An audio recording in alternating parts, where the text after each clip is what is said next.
Good evening, everyone. Good evening. I see some people in the back, but I think that they would help come to the fore. I have a scarf, but the room will get a little warmer if Raymond, all of you in the back, come forward. Thanks. There you go, open the doors. Open it.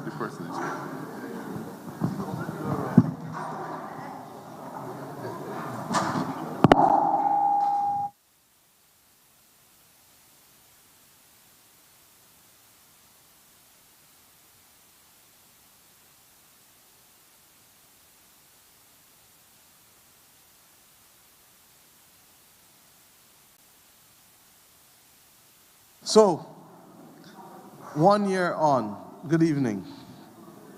1 year ago, we started engaging members of the community in this parish of St. Joseph, and we have come a long way, having gone to each parish.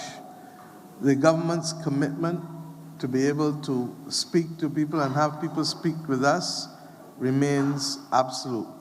And therefore, I want to thank, on this first anniversary, the public officials who continue to recognize that we all, whether as the political class or public servants, have a duty to serve the people of Barbados, in whose name we act and whose service we put ourselves at.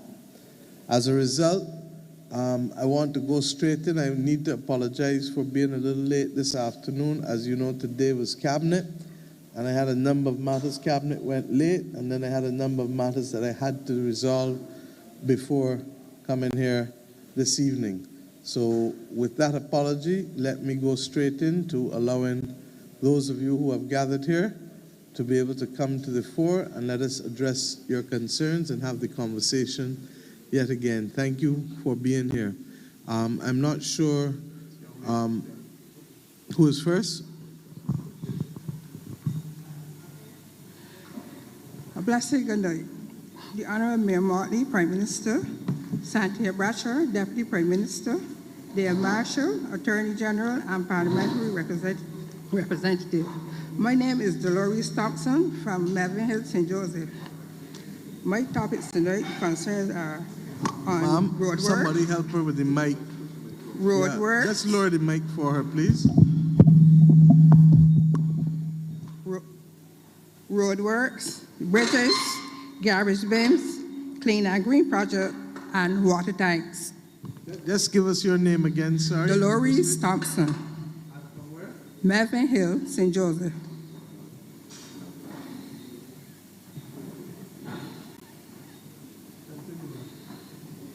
All right, my first question is to the Deputy Prime Minister, or Mr. Tudor, if he's here. I would like to know the status on the Ridge Road and Fruitful Hill Road.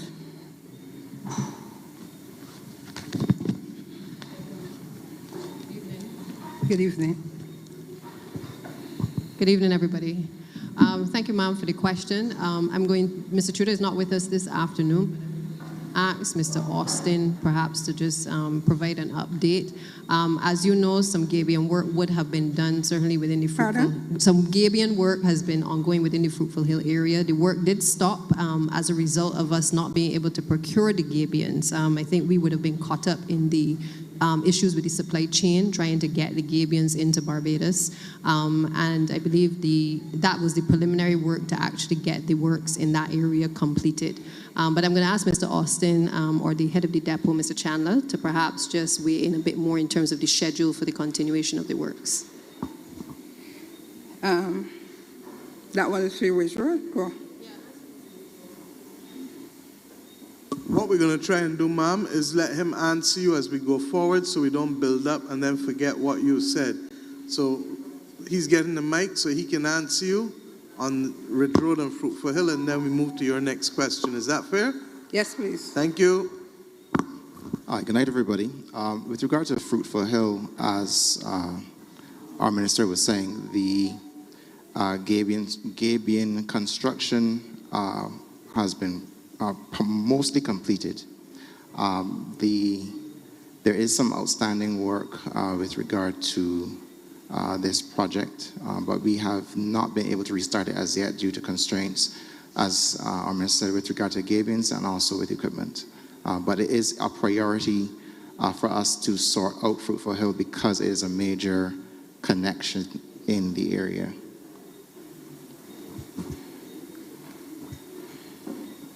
Fruitful Hill. Sorry, I was mainly referring to Fruitful Hill. You were Yes, I was responding to your comments to Fruitful Hill. Okay. When again you think? Timelines?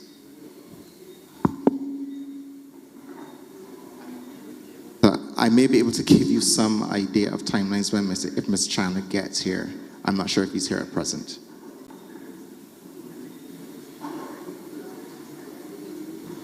Right. Apparently, Mr. Chandler is who, with all due respect, sir?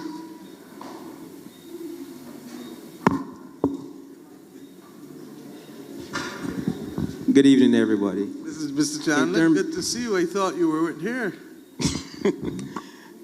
In terms of timelines, when it comes to, we have three major giving projects going on in the St. Andrew, St. Joseph area, which is Fruitful Hill, Coconut Grove, and Trail Path. In terms of timelines, we are at a standstill right now because the supplier of the stones cannot supply. There is a problem with their crusher, and they are the only supplier in the island right now that are supplying us with stones.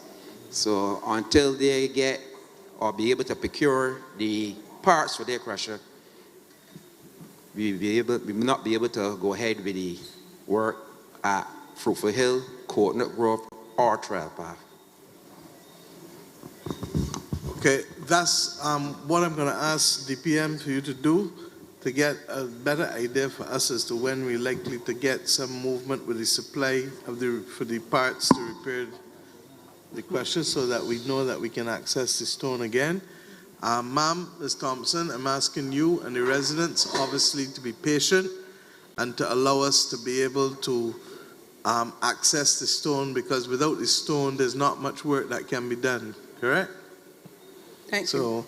And the beauty of the Gabions is that once the Gabions go in, they hold for a while. So that's why the government took a conscious decision 3 years ago, it was AG, to be able to ensure that we had a permanent Gabion team and to begin to do the kind of stabilization where necessary across the Scotland district. Okay? Okay. Thank you. All right. My next question would be to the Deputy Prime Minister. Besides the Vance Road repairs, what other road in this financial year that you are working on in St. Joseph? Roads in this financial year will be done in St. Joseph? If we could get any other roads in this financial year. In St. Joseph? Yes, please. Okay, thank you. Just give me a minute. Let me just pull up the list. At the moment, as you know, we're doing Vaughan's Road. That is part of the initial program under the Complant project, which would allow us to be able to, in a sense, feel out with the Chinese exactly how the road works program is going to roll out. A lot of the work that is being done at the moment is really comprising of the preliminary designs and the drawings to be able to address a number of the road works within the St. Joseph area and throughout the Scotland district. So we are prioritizing based on a number of the concerns that actually have been raised in the Parish Speaks. Primarily one being that if we don't fix certain roads, it means that people are going to be disconnected from being able to commute, or that you're going to take longer to get from point A to point B. As a consequence, we have been able to place the roads in different phases. So many people will see a number of the members of the Chinese team presently across the communities. They're carrying out the surveys, they're doing a lot of the hydrogeological testing, They're trying to map out exactly which roads they need to start on. Members of the public would have realized we've started, for instance, places like White Hill and St. Andrew, and those are all part of the first phase of the works that we are actually commencing.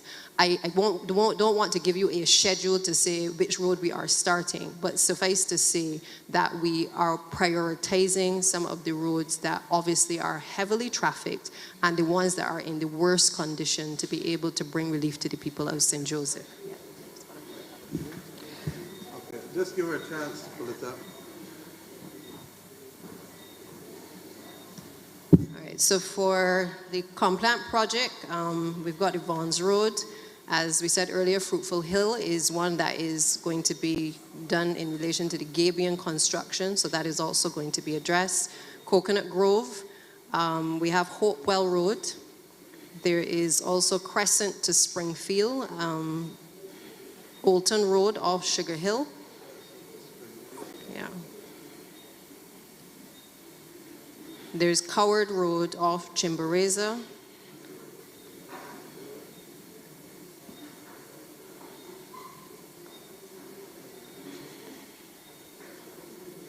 Then we've got Easy Hall, Union Road, Spa Hill, Lower Bissex as well.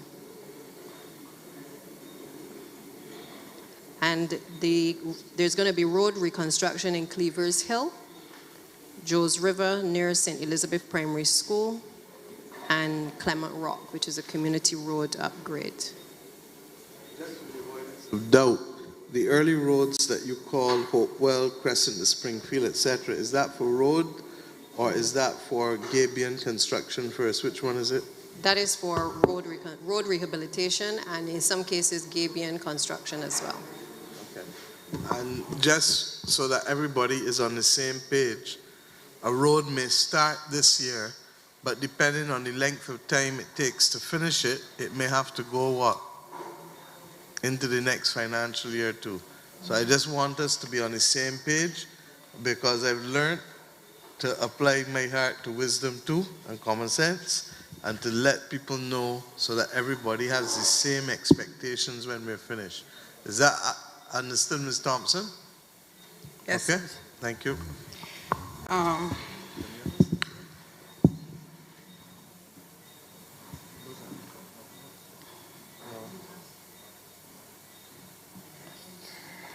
Go ahead. Yeah, still on the roads. I would like to see some patching done if we cannot get the roads fixed. I would like to see from Toscana to Parish Road, patch, and patch properly, not just putting the mix on the road and then beating it with the shovel. I would like to see it cut out in proper squares, put in the mix, and then roll it. Because I find that that is what everybody doing nowadays. I saw the other day I was traveling in another constituency, and I saw they're doing it the way how I would like it to be done. Cut out the square, put in the mix, and then roll it. It looked better like that, but when you put the mix there and then bang with the thing, it don't look good. Quick sort, but it's a good thing that we enjoy season. Because by the time the rain comes, everything down the road. All right, my next. If I can just respond to you quickly. So this has been a concern again that has come up at a number of the Pardon? Parish Speaks. This is an issue that has come up at a number of the Parish Speaks. And I would have reiterated the last time as well that we are investing in 2 additional patching trucks for the ministry. So exactly the issue that you've highlighted, we recognize that that is a concern in terms of the way in which the works are being done. And we're trying to move away from just having the open back trucks with the mix on it and again seeing the workers just throwing it on the ground. We've also recognized, and I'm not going to sit here and say that there are not some challenges in terms of how we supervise some of these works. And we're working on that. Prime Minister has again budgeted some funds to be able to allow us to retrain and to retool some of the supervisory staff to make sure that the oversight of the workers certainly is improved. But I think the patching trucks, once we get those, that will certainly help us to be able to do the patching of the roads better. And there are a few private entities as well who have also invested in patching trucks. And between MTW and BWA, the intention is that we will work with them to be able to also outsource the additional work that is needed to reinstate some of the roads across the island.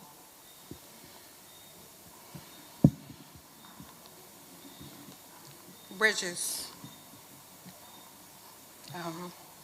The Melvin Hill Bridge, Lane Bridge, Branchbury, and Erie Hill. This is for Any status on the Melvin Hill Bridge? I'm going to ask Mr. Austin, who has been working on the bridge repair program, but also working very closely with Complant, to just touch on the bridges program. Mr. Austin. All right. Good night again. What was the name of the first bridge you mentioned? The Melvin Hill Bridge. Melvin Hill, right. Most of the bridges that you mentioned are under the Complant project. Pardon? Most of the bridges you mentioned are under the Complant project. Right now, I'm working up a list for the short-term repair of these bridges, because I think fundamentally safety is a concern at present. I think you mentioned Lanes Bridge. I heard somebody else mention Erie Hill. So we are going through or producing a maintenance list at present to be able to remedy, at least in the short term, the concerns with these bridges.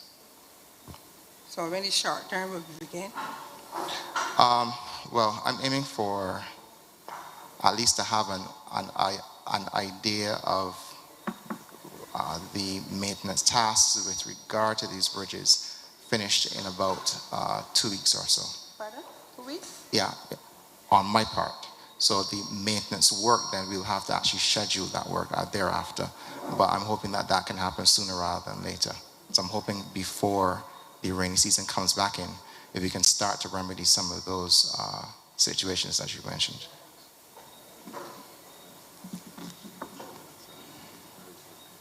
Lane Bridge. Lane Bridge. Including all of the bridges that you've mentioned. Yes, all of the bridges that you've mentioned are going to be assessed and scheduled. Well, with the Melvin. Just to clarify as well, so back in, I think it was 1986, that was when the last bridge report was done in the country. And the truth of the matter is, Mr. Austin and others in the ministry would tell you that there wasn't a lot of work done in terms of preventative maintenance, and therefore, just like our roads, there has been obviously a serious deterioration of bridges across the country. St. Joseph is no different. St. Joseph was actually included in that particular study, and what Mr. Austin is referring to that he's working on is the bridge preventative maintenance program. It is going to require, obviously, that some of the bridges are going to be done within the Complant project. Some of the bridges, Complant is really supposed to take us about 3 years. The truth is it may extend longer, given the challenges that we have with the weather. But the other bridges, obviously, we can't wait until the 3 years are up to see the progress there. And the ministry obviously has to do some remedial work to be able to ensure that from a safety perspective that we're able to obviously repair and to rehabilitate the bridges. So that is the program that Mr. Austin is speaking to. That will be done in 2 weeks, and then we will obviously have to look at the source of funding, being able to prioritize the bridges according to the nature of the works to be done. But I would like to see the Melvin Hill Bridge start as soon as possible, because if we have something serious happen, the residents in the Parks Road and Melvin Hill and Lower Parks, and we cannot get out. There's no way to get out since that the Ridge Road is not working, Fruitful Hill not working, Care Garden not working. So how are we going to get out? So you need to do something urgently with the Melvin Hill Bridge. And now on the bridge, the Melvin Hill Bridge, I would like to see it, the bush, the two sides, the trees overgrown the road, and you cannot see. You have to wait till you get on the bridge, then to see the traffic that coming from up the hill or down the hill. So just to add to that, one of the things that we've been focused on, as you know, we terminated the Ash Worker program recently. A number of the persons who would have been terminated have been doing training programs. Our intention at MTW is to hire back some of those persons on contract to be able to assist us with this same program. Because exactly the cleaning that you were talking about, making sure that the areas around the bridges are clear, that doesn't need to be done by high-level teams. That can actually be done by some of the workers who've been helping to beautify the country over the last few years. So we will address that in the short term, but the longer term is to make sure that we are able to assess the bridges properly to see where they are now, and then be able to prioritize the repairs. Okay. Next thing would be the water tanks.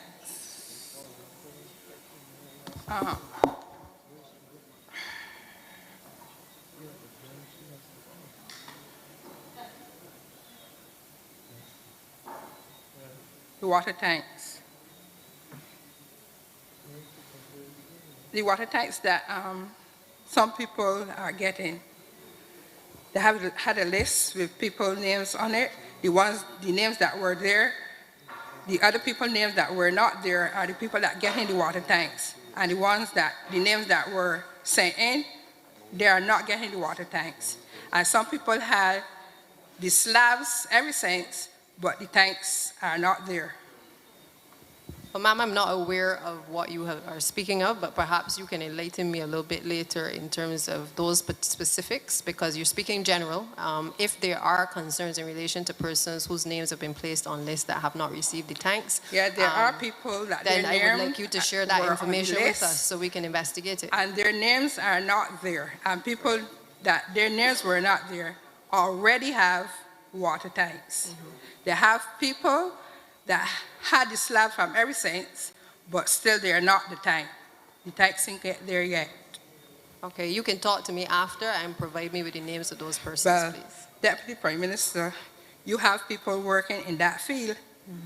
So your people, your officers are the ones that should. So I would suggest that unless you're just talking for the sake of talking, then provide the names so that we can solve the problem. Nobody has ever professed that the water authority is perfect. And if for some reason a few people did not get their tanks after having the base, Yeah, but I know about people that didn't get theirs. Let me finish. I'm sure that Mr. Halliday would be more than prepared to have some persons go and see and have it corrected. Mr. Halliday, you have tanks at the water authority, don't you? So the tanks are at the water authority, so it's not even a case of having to go and procure tanks. So help the Deputy Prime Minister help you. Give her the names and let us put them in place for you. Okay. Thank you.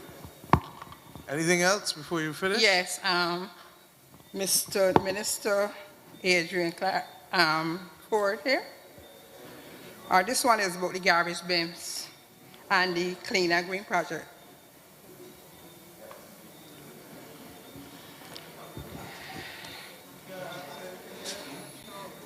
Yes, sir. There are areas in St. Joseph that have not received the garbage bins.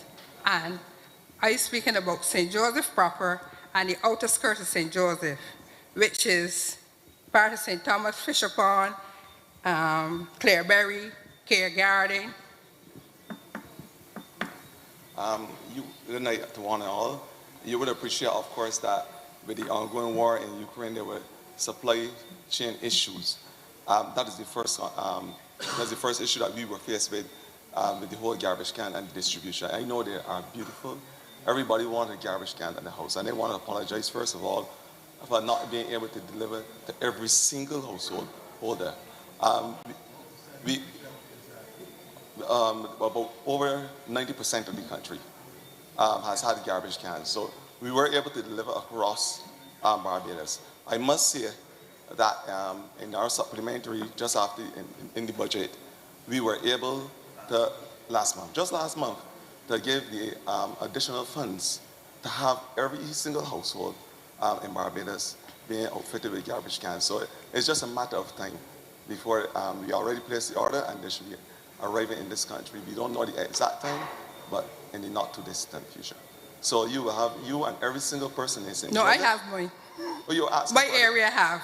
Your area has it, right? But I'm just giving you the rest of the assurance that this will, you have your garbage can, but every single other person in Barbados will have the garbage can to help beautify and add the efficiency in terms of garbage collection.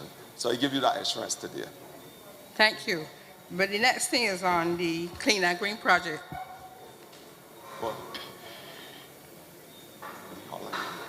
yeah.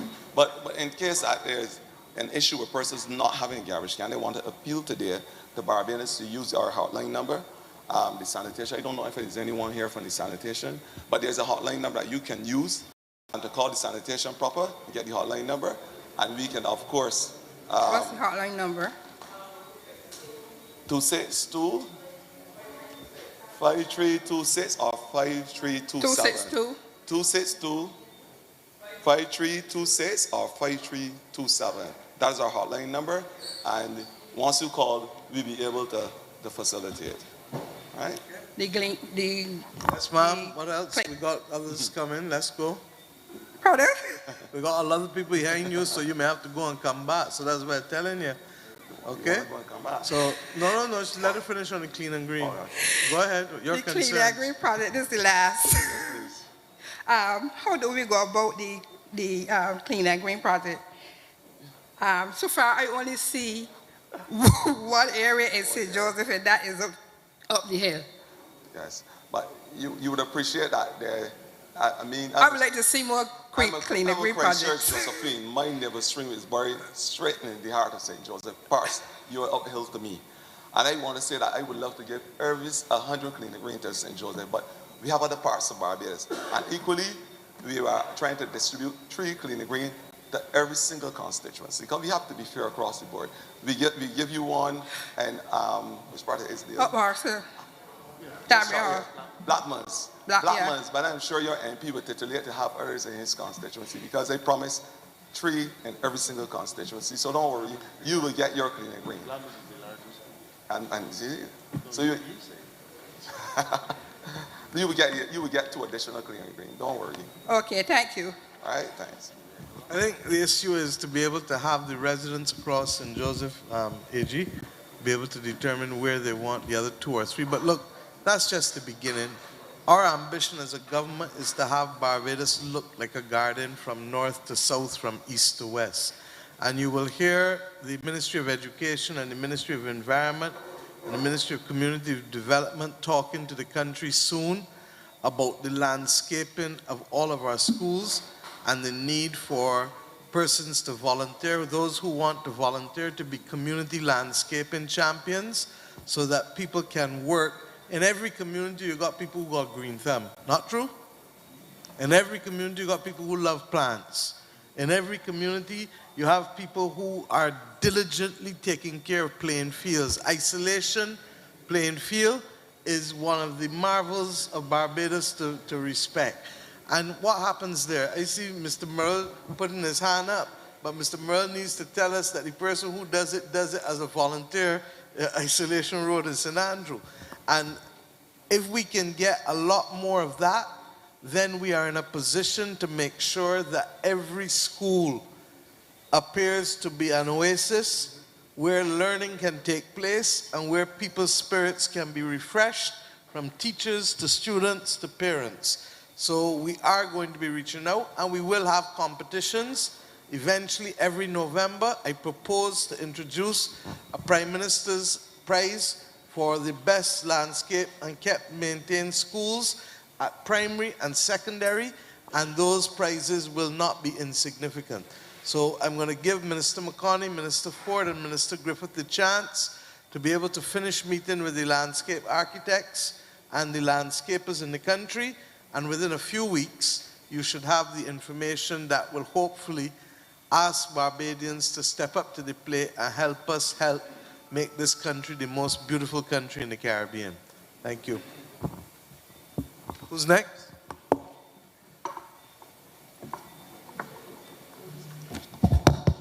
Mr. Prime Minister, good evening. What I plan to do with the youngsters in St. Joseph is teach them electrical installation because I train in that. No problem. What's your name, sir? Casper Gamble Gill. Thank you.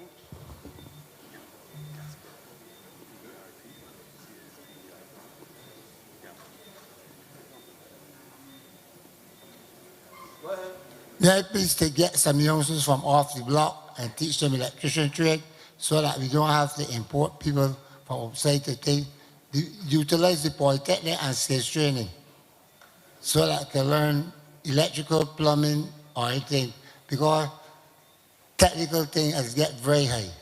The very first year that I did my second course here was the very first year they introduced metric. Because I only went to the Caribbean once in my life. That was in 1964. I went to the World's Trade Fair in Long Island. And people from all over the world went to that. I've never been back to the States because I don't like the violence that I saw there. The police and criminals shoot out and whatnot. And it's now come and spread in the Caribbean. Because if it wasn't for COVID and Russia invading Ukraine, economies all over the world would be booming. But I was going to Trinidad for as far back as 1972. I used to go for horse racing because I met Sir Ellis Clark in New Year's Day in 1977 when he was going to his car. Because I was 21 at the time. I went into 22 not before the Monday. So I went over race night, went races New Year, I come back this Sunday. And You have a good memory. not only that, I get a U fare for $73 because I was not going to be 22 not in Monday. So what I'm speaking about, the Caribbean needs to come together as one. We have the Caribbean Court of Justice. But Trinidad has not come on stream as yet, although they have the Caribbean Court of Justice based in Trinidad. They're still dependent on the Privy Council. But we have to get off. I'm very glad that you take the country in the Republic because I was pushing for that far back as 1975. Because Gamble, thank you for your comments. I want to reassure you that the Construction Gateway program has been established to do exactly what you've said, which is to provide training in addition to what is available normally at the Polytechnic. skills training. Dartmouth Prescott Institute, sorry, I show my age by calling it the Polytechnic. But Institute of I Technology. went there in 1970 when I was 15 at the time. I left West St. Joseph. When I was to go back to school to do O-levels, I tell the rest of want to go to the Polytechnic and learn a trade. No problem. And at 17 was very much sitting games course here finally. No problem. What I want you to do is to be assured that we will be asking persons, all who are interested. I said at the last Parish Speaks that we want people to come forward for training because we may find ourselves with a shortage of skills if we don't have, you could have as many people without work, but if the jobs that are there are for people with skills and the people don't have the training, you have a mismatch. So instead of waiting till it becomes a problem, the government almost 1 year ago started an expanded training program called Construction Gateway that we promised to do in our manifesto, and Minister McConney is here to tell you that that is being executed. So thank you, and we will talk after, okay? Yes, please. Thank you, sir. You have a good night. You have a good night too. All the best. Who's next?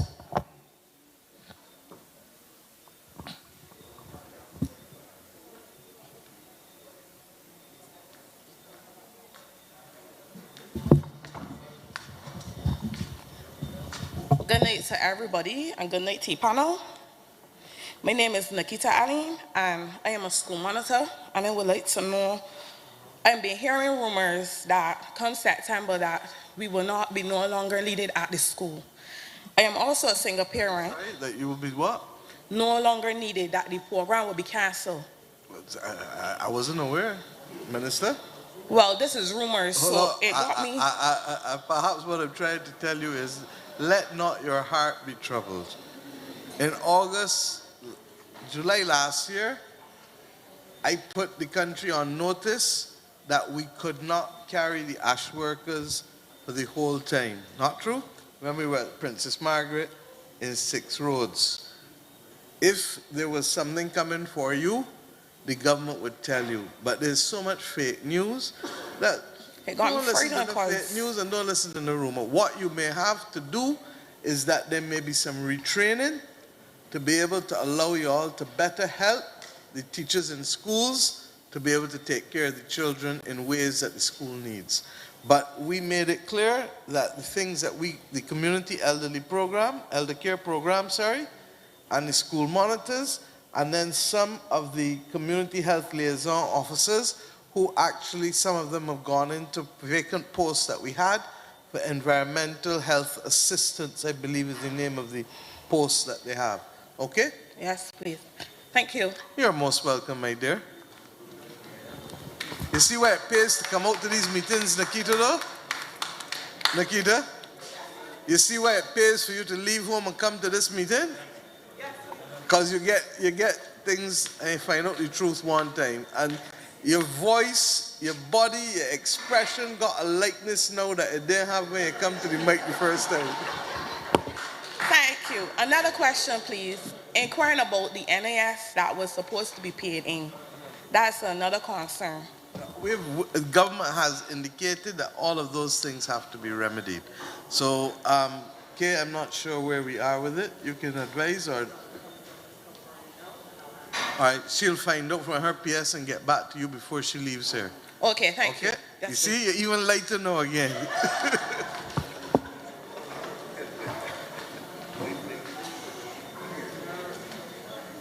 Yes, sir.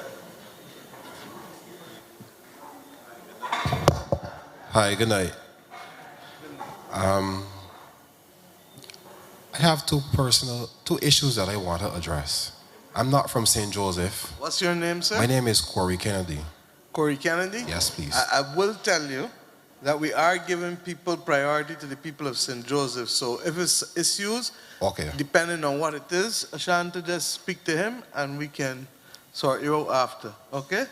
It's basically housing. No problem. I don't ask you to do anything publicly. PS Housing is here too? Okay, so the two of you just have a quiet word with him. It was Kennedy? Yeah, next. Who's next? When I honor the Prime Minister and Santia Bradshaw and our rep, Mr. Marshall, there are three questions that I would want to ask. What's the name, sir, again? Victor Lewis. From where? St. Elizabeth Village, St. Joseph. There are 3 questions, at least more than 3, but I will reserve other questions for later on when I would meet with our rep. I was doing some running this morning in the area of St. Joseph, and I've realized that the Hillswick area is patched, Cleavers Hill, Beachmont, Bathsheba Stretch. But as I turned to go through 10 Bay, I realized that all the areas that I would have mentioned previously are patched with Barbara Green. But when I turned to go 10 Bay, I realized marl thrown in at least 2 or 3 holes. And as I proceed straight down to the Atlantis Hotel, all those areas down there are still with the big holes that were spoken of relative to the matter being brought to the attention of the public by the lady there. Her name is Paula, who travels in the wheelchair. I think it was very unfortunate, very, very unfortunate that she would have been on television, in the media, on so many occasions for help. But we can see repairs being done. And all the areas are repaired with the exception of where she has to come out with her wheelchair to travel on the road. And apart from that, no Barbara Green. A bit of marl thrown in the hole, and it is clearly there. I was just wondering to myself if that particular road from the Beachmont area into 10 Bay is scheduled for a more massive repair. But if that's the case, fine. But why can't we seek to assist her now? Why not in the Barbara Green process that assistance wasn't given to 10 Bay in the first instance for help? Okay, so thank you, sir, for raising that issue. We are concerned about the challenges, obviously, that the lady would have faced, and it is unfortunate she had to come into the press in order to raise it. I certainly wasn't aware before, but that tent bay issue is one which is within the compliant program and one which we will be addressing. Obviously, we've had to prioritize, as I said earlier, certain roads over others because of the conditions, and I'm sure if we go around the room, everybody has a priority as to which road they would like done. I will ask the depot leader to perhaps just visit the site, see if there's any other works that we can do as a temporary fix to facilitate her, but it is going to be done on the major rehabilitation of that area. I appreciate it, but she's been calling for help now for a while, and I would like to think, I do experience quite a lot of problems with my vehicle too in traveling and hitting in the holes, but I would like to see at least, if you're going to make an effort to help her. At least I would like to think that the Barbara Green process should have started with Tent Bay, should have started by her home, to at least bring her out even to Beachmont area where she enjoys traveling. But I look forward for some assistance relative to the Tent Bay Road that I would have observed over the course of this morning. There are two questions relative to the Tent Bay development project that I would want to pose. I know that in terms of development, I don't think we're understanding that we have two problems up here. One, the acoustics are not the greatest. Two, for whatever reason, people are speaking in the back and it is taken away. Mr. Kennedy and Ashanta, y'all want to step outside because the noise bouncing back in here. Okay? And the way you're speaking fast, sir, so if you can slow down a bit and then we will be able to respond to you. Is that fair? That's okay. Thank you.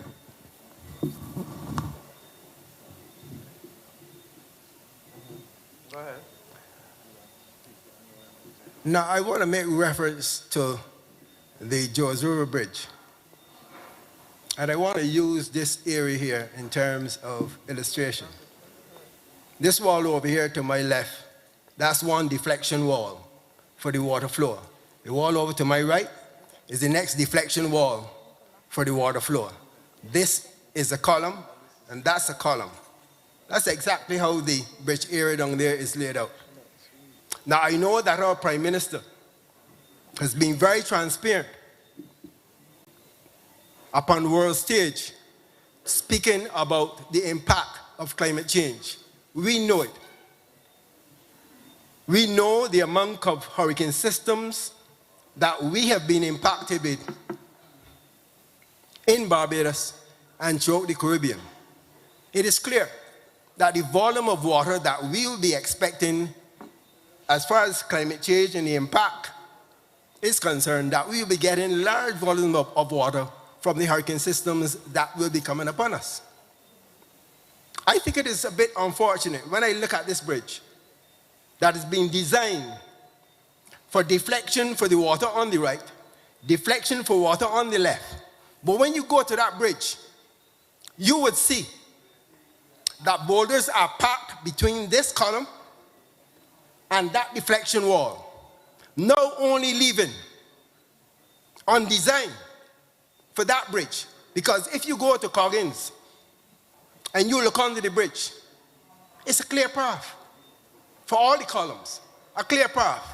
If you go to Belle Plaine, for that, same system applies. No hindrance. But when you go to the George River Gully, one of our two rivers with a large volume of water flowing, coming from Frigers, coming from the George River area, all culminating by George River Bridge, we have allowed for boulders to be packed between that column and that deflection wall, clearly making that bridge vulnerable.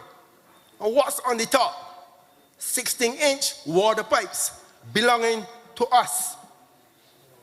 So the amount of volume of water coming down with the high kinetic or potential energy acting now upon one column, because they can't pass here, neither can they pass here, because we've allowed boulders to be placed in these areas, totally blocking what our Prime Minister has been saying on world stage. that we will be expecting large volumes of water, and of course the wind, etc., we will get. But how can we, in Barbados, sit down and allow, I don't know who gave permission, because I cannot go to Long Pond and put boulders in the water and claim that to be my land. Who gave permission for boulders to be placed at the mouth of our water course, Joseph, one of two, placing all these boulders, restricting the passage of water by over 50%. When that column moves, our water pipes will come down, and we will ask the question, why? Who gave permission? Sir, I can't answer you at this stage, but that is why it came. With all due respect, you had your say. Just let me get the others to have theirs. You want answer, don't you? Yes, ma'am. Okay, so take time. AG? Thank you very much, Mr. Lewis. And, yes, sir. But I can say my understanding is that there was a challenge with the water main that ran under the bridge, and that at some point in time in the not too distant past, there was a problem with the main, and the main had to be fixed because of the fact that work had to be done. Obviously, the main runs under the bridge, so because of that fact, heavy equipment and so on had been taken in. The heavy equipment caused damage to the riverbed and so on, and I am told that when the issue was raised, that it was the Water Authority that arranged for a revetment to have been put in, and I think those are the boulders that we're speaking about. So I don't know when you say that we allowed something to happen. I'm not sure what direction you're going in, but that is my understanding of how that situation arose. The question is, what, if anything, would be done at this point? That's the only issue. What, if anything, needs to be done? Now, unfortunately, I'm not an engineer or a hydrologist, so. And let me speak to that. The government, even before us, invested in something called the ENCRIP program. And the ENCRIP program is to assess vulnerability of areas. We can give you the assurance that in the assessment of vulnerability, there are some areas that are more prone to wind damage. There are some areas that are more prone to flooding. There are some areas that are prone to other types of geological damage. Let us ensure, and Senior Minister Duguid is here, let us ensure that between him and Minister Ford's agency, under which the ENCRIP is managed, that they do the assessment for us. Because I am not an engineer. The AG is not an engineer. For our sins, we are both lawyers. But the bottom line is that you don't want a lawyer telling you whether this area is vulnerable or not. And if you're an engineer, we will facilitate your talking to them. And if you're not an engineer, but you live in the area and you have local knowledge, we will still facilitate your talking to them, because local knowledge does have some level of validity. And more often than not, scientists don't only use other things that are principles and precepts that are theoretical, but they need evidence as well to see historical movement and flows, especially for the water. Okay? Is that fair, sir?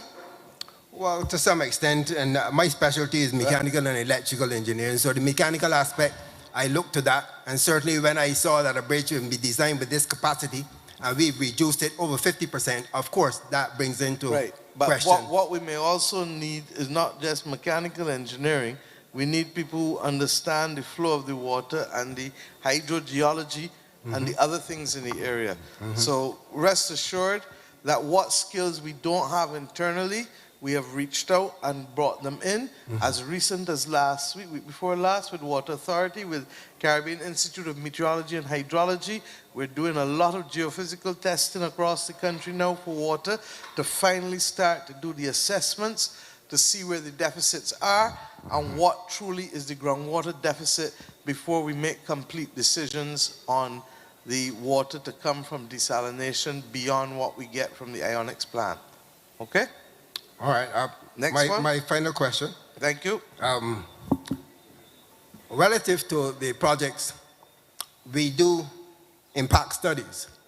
And for any development, certainly I would appreciate that for the 10B project, that of course an economic assessment was done.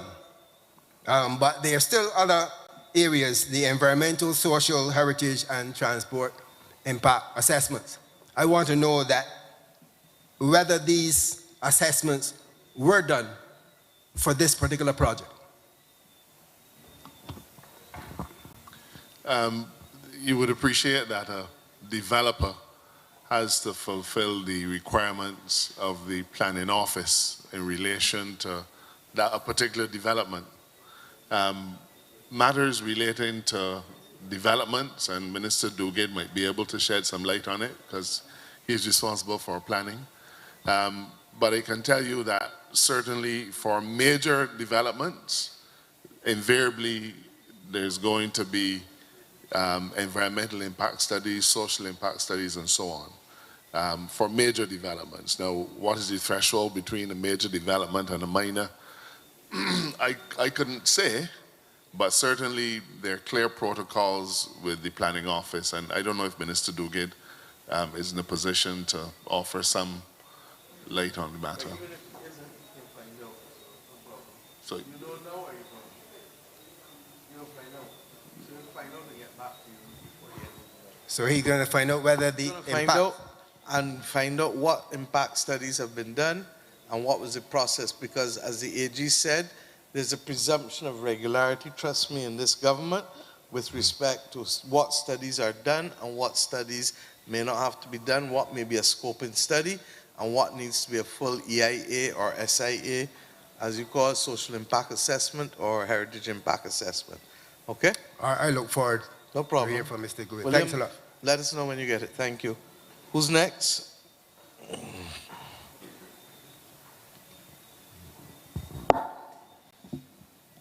So, good evening to the panel. Good evening to everybody. My name is Heather Kelman, and I had a couple of questions.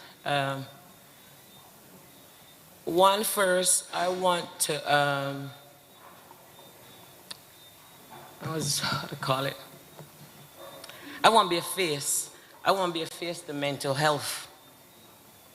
And I want to try to start a kind of forum to like change Barbadians' perspective on mental health. In 2019, I was diagnosed with depression, chronic anxiety, and panic attack disorder. I don't understand it. I still don't understand it. I just know the effects of it. I got diagnosed with that after leaving Barbados, reporting that I was raped to the police, and they told me that you want to be a man, so take man. That's one part. Next thing is that I want to say about is I have a very serious problem with the care of the elderly as it pertains to the state in the Queen Elizabeth Hospital. I believe that there's a pandemic in Barbados, and it's not COVID. The pandemic is the care of those hard-working men and women that have labored and built Barbados to where it is today, one of the #1 tourist destinations in the world. I have been an ambassador to Barbados, not by getting that name from the government, not by getting that status, but from driving and doing tours in the Bridgetown Harbor. And today I am proud that even though I live in America for just over 13 years, that still to this day, every single tourist season, some other taxi driver out the Bridgetown Harbor calls me because of a returning tourist that wants to see me or wants to talk to me. So I am proud of that.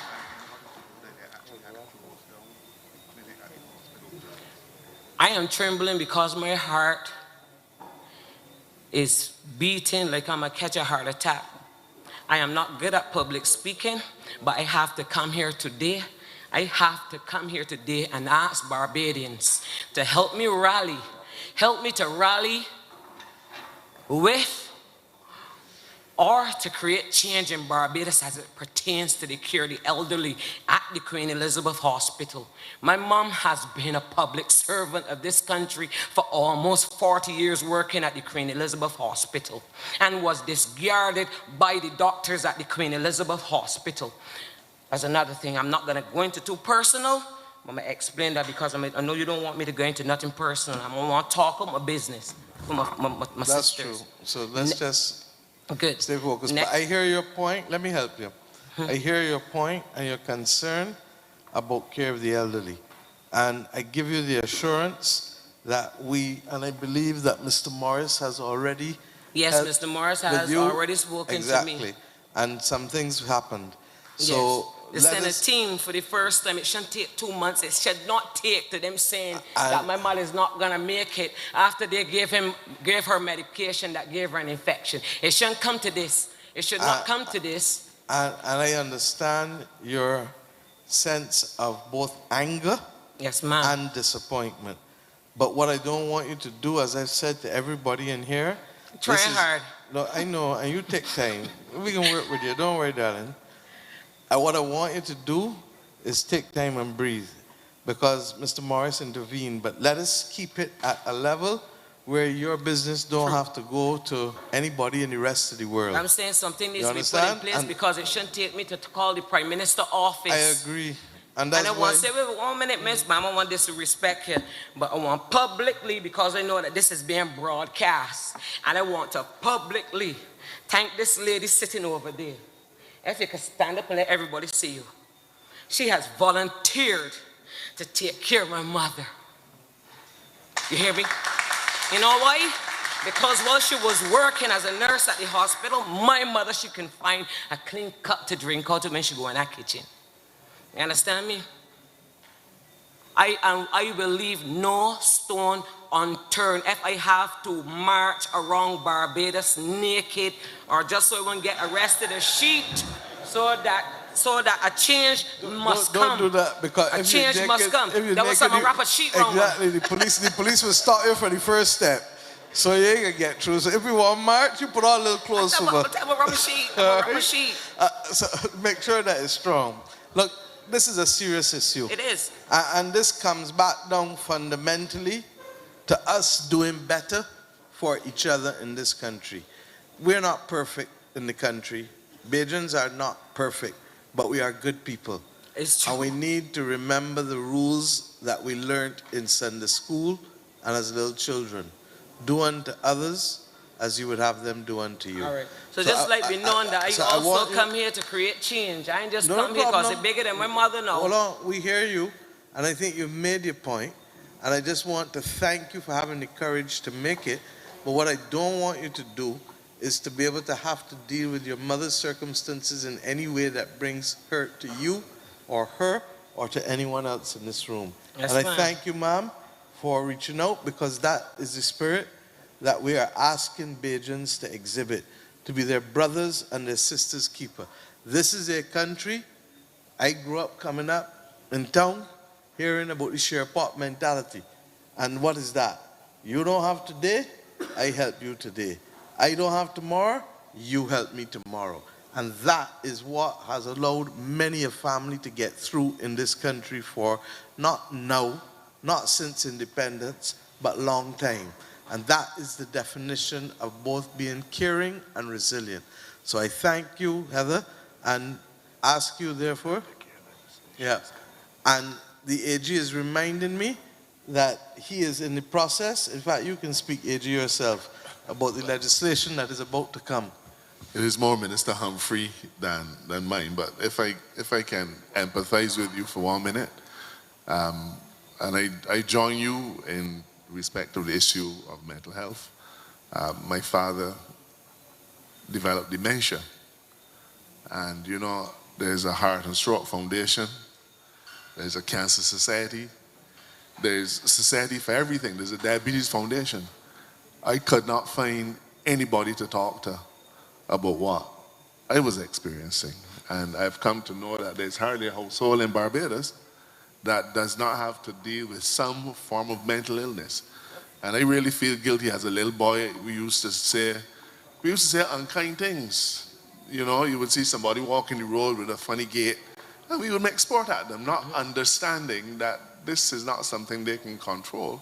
This is really mental illness manifesting itself, and that we should be more sympathetic. So let me begin by saying that. And you know, I agree with you 100%. In relation to the care of the elderly, a care of the elderly policy is being worked out by the government. We recognize that there's a significant challenge before us. A lot of elderly people are exploited, their property is stolen, all manner of things happen. And we do not have a proper legislative framework to protect the elderly. And Minister Humphrey has already begun to have the consultations and dealing with all the stakeholders.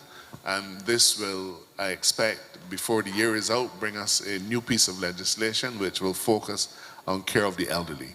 Secondly, our Mental Health Act dates back to the 1940s. Okay? Explains it. And you know, like we have 300, almost 400 pieces of legislation on our books, but many of them date back to colonial times and immediately post-colonial times. And we've begun systematically changing them and updating them where possible. For example, our anti-corruption legislation dated back to 1929. So we had to fix that. And we've been systematically going through our legislative instruments to see what needs to change, what needs to be updated, so that we can make them relevant to modern Barbados. But I'm happy to say that I'm happy that your mom's circumstances have improved. Please give her my regards. And I think you can expect to see significant change in how we are required to treat the elderly in accordance with the law. Okay.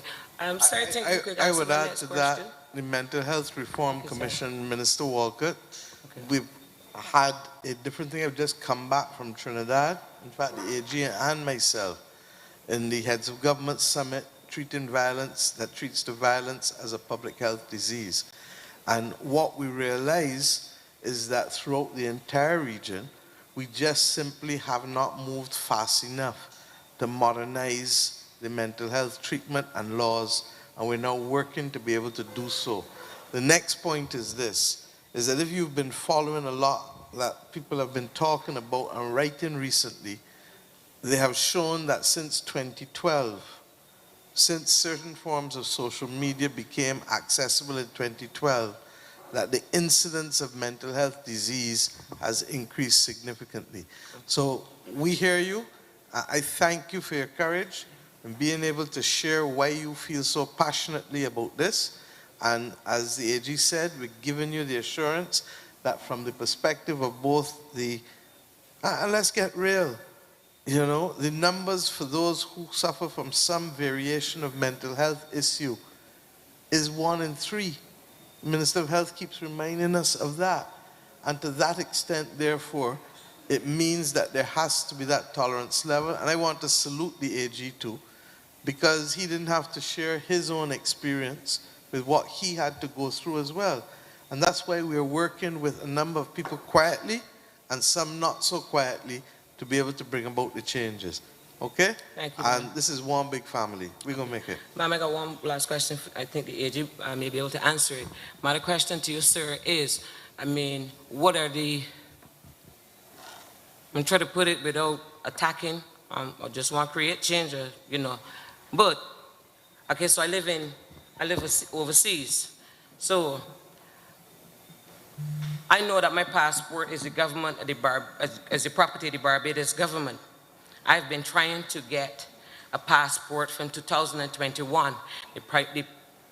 Even the police in Missouri saying that my passport, the Barbados passport, is government property. So I actually, because it takes for this for me to get an emergency document to get home to my mother, because I can't get a passport from the embassy, the consulate. I've spoken to all in Washington. I can call names I don't want to, every single one in Miami, all over, and they're saying they won't do nothing. They can't do nothing because I need a police report saying that it's lost or stolen. But you're a Bajan, right? I'm a Bajan. Okay. So Minister of Immigration is there at the back, Minister Abrams. Go and have a quick word with him, and he will tell you what the steps are that you may have to go through in the event of something being lost or stolen. And why is that happen? Because across the world, there is a vibrant trade in passports. And therefore, people need to make sure that somebody is not that we're saying that you did that at all. And I believe you because you have been so honest and sincere on everything tonight that I really do believe you. But also, if we need to help you do the stage that they need to satisfy the immigration department here, Minister Abrams is going to help walk you through that. Yes, okay? ma'am. Yes, ma'am. Thank you so much. And between him and Mr. Morris, who you know as well already. Thank you. Okay? Thank you, my dear.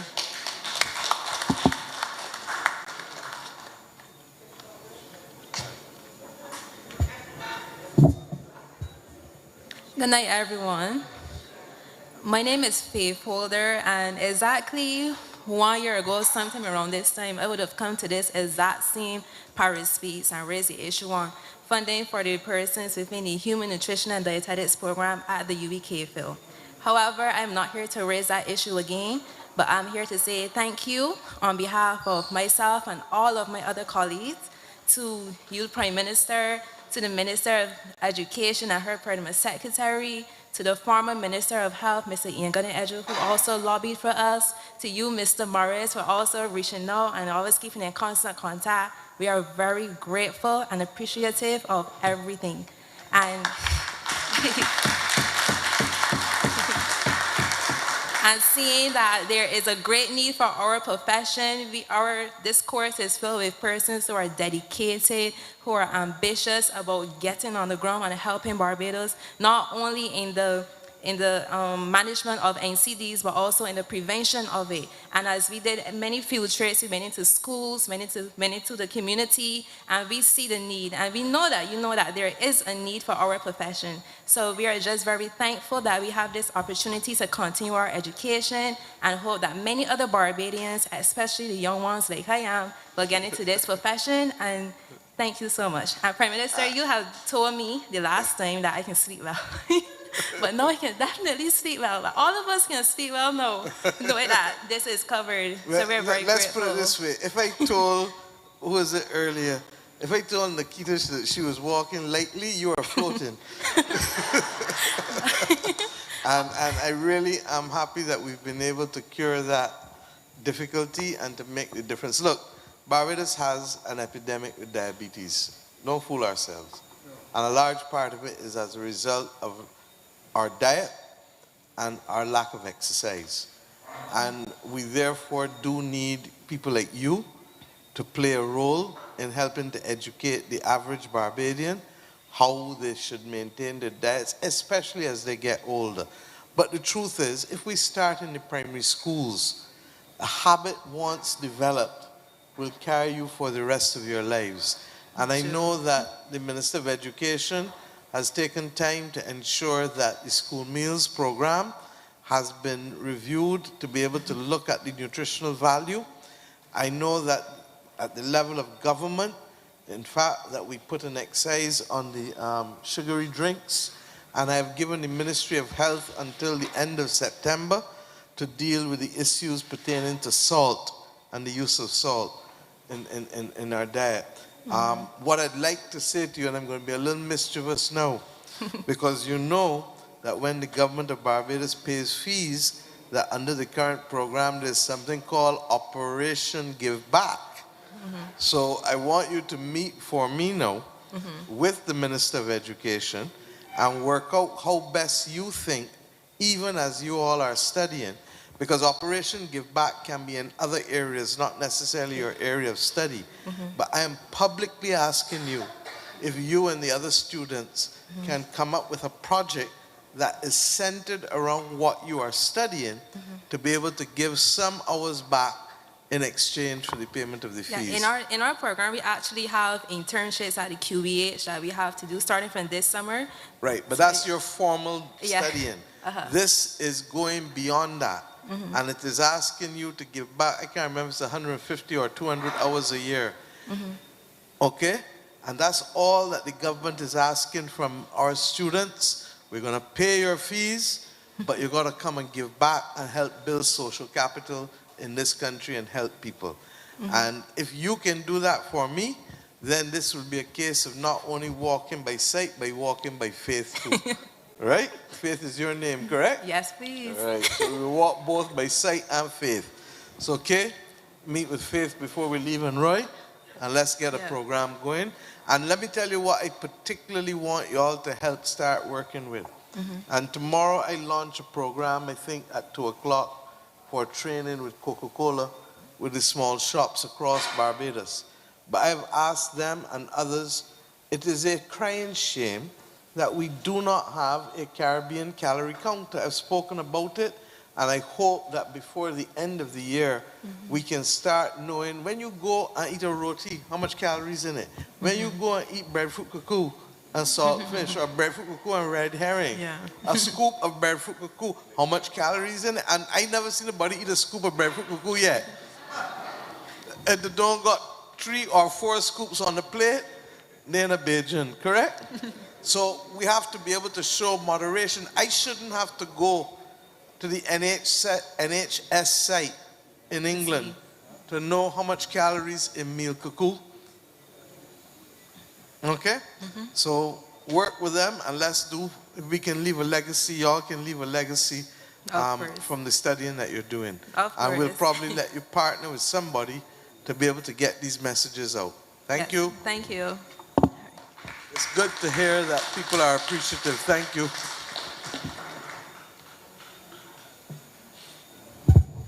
Good night. The Corsi Hall is my name.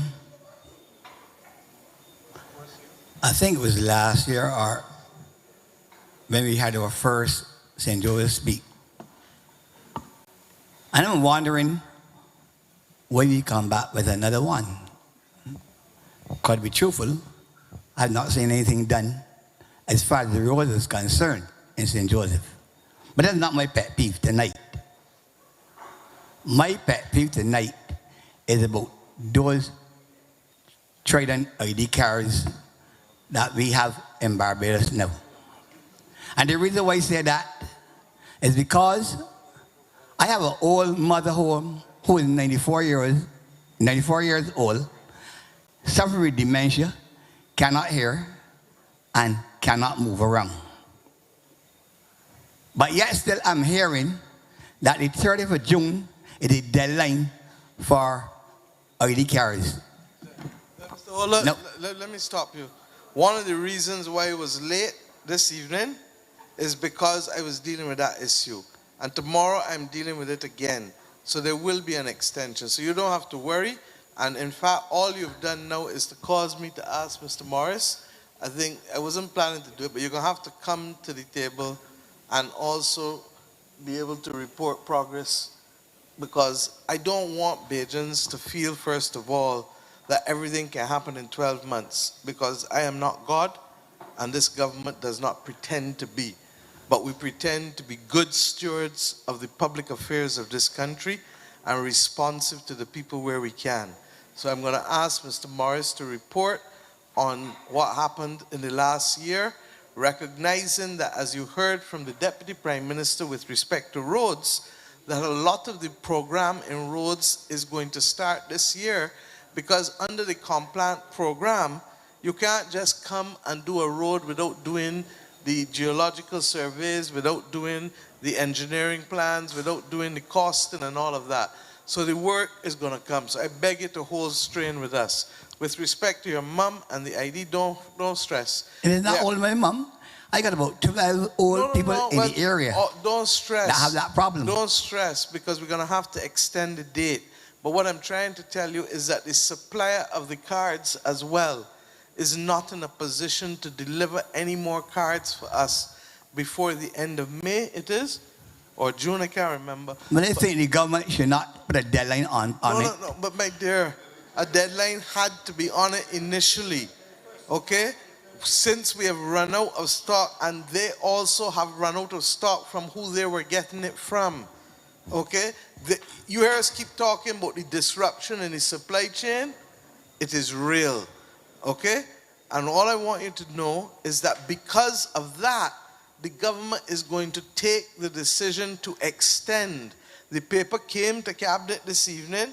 I asked for the paper not to be taken to give me the opportunity to speak to the head of the Boundaries Commission, who is on vacation, by the way, and I've asked for her to come out to see me tomorrow so that we can make sensible decisions about what is the extension that is needed in order to be able to meet this international disruption of supply that we've faced. How many cards have been given out already, Davidson? About 140,000 cards have already been given out. But I feel pleased now to know that we can get an extension again. Well, that's what So that the old people, Yeah, I got to conduct all my old mother business. Don't hurt your head. Don't hurt your head. You know that. And there are other people in here who you know who got that same problem. Right, and don't hurt your head. So you good. know that this government is not going to let rules or circumstances be an instrument of tyranny. We came to office and we said that there were too many examples of that happening. Okay? That's why I turn around when they tell me that you can appoint public servants without going through XYZ process. We said no, pass the law and let the people who have been acting for 3 years or more be appointed. And anybody who feels aggrieved, go to the president on appeal, and the president of Barbados has done more than 900 appeals in the public service. So rest assured, in case you forget, my brother, that this government is not going to let the rules be an instrument of tyranny. Okay? But I feel pleased now tonight to know that I can go back home and talk to my other family and let them know that. So you can walk late too. Be good, be good. So You thank can you walk very late much. too. The Lord That's bless my it. main problem. Thank you, sir. Thank you. Roy, I think we still need to update for others. Just give us a chance and then you come to the table. Thank you.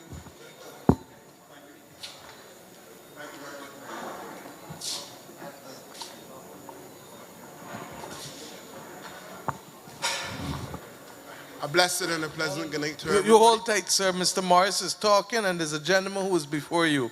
So just hold on. The chair is next to the mic. Apologies. No need to apologize. It's just that the mic that he has isn't working. Here, use this.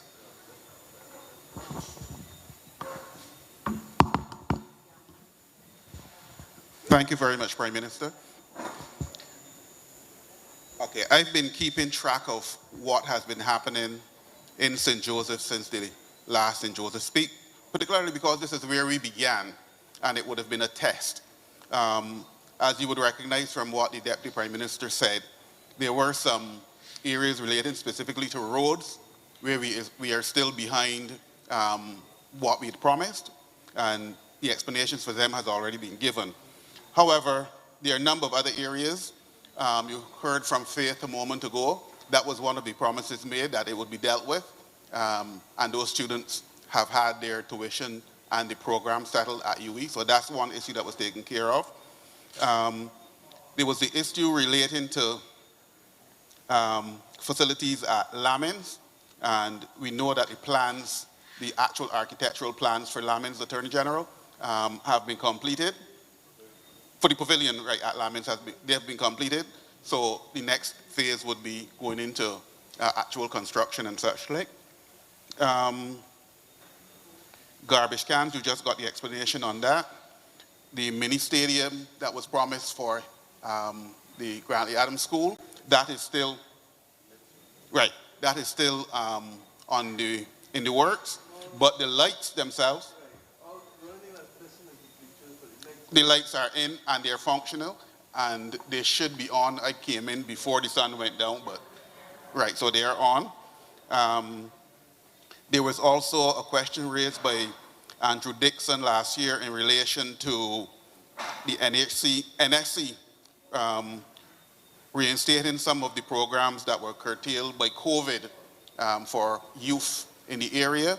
And we have the assurance from the minister as well as the director of the Sports Council that those programs have actually been restarted. I'm not sure specifically in relation to St. Joseph, but the programs nationally have restarted. Chernell Mears had raised an issue relating to housing, particularly Ginger Works and that project.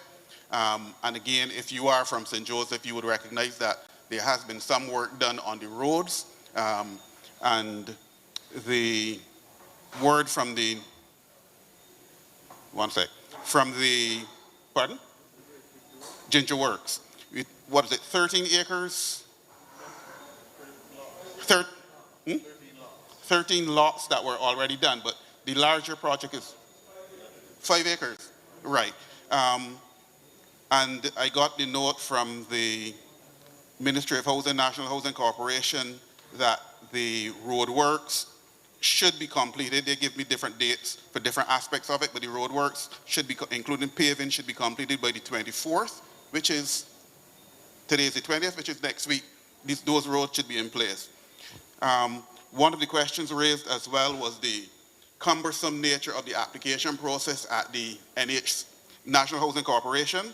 And again, I have in front of me a copy of the new forms that were created by the Housing Corporation, and the process for application as well as keeping track of those applications have now been, say, revamped and much improved. And that came out of St. Joseph Speaks as well. Vaughn's Road, as you heard, that has started. C.O. Williams Construction is involved in that project now. There was an issue raised by Tricia Gill in relation to beach erosion at Bathsheba. The minister, as promised, met with her and that group, and they have now agreed to a further meeting that would involve the Department of Emergency Management, Coastal Zone Unit, etc. So that is also moving. There was also an issue raised in relation to the stationing of emergency relief equipment in St. Joseph, chainsaws and such like. And I have word back from the Department of Emergency Management that there is in fact a bin that is available to the DEM and station at the Eric Holder complex.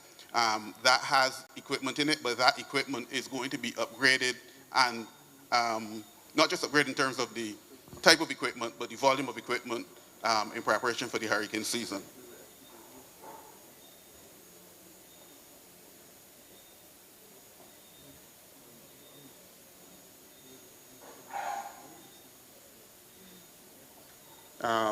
I don't think there's a need for me to talk about water.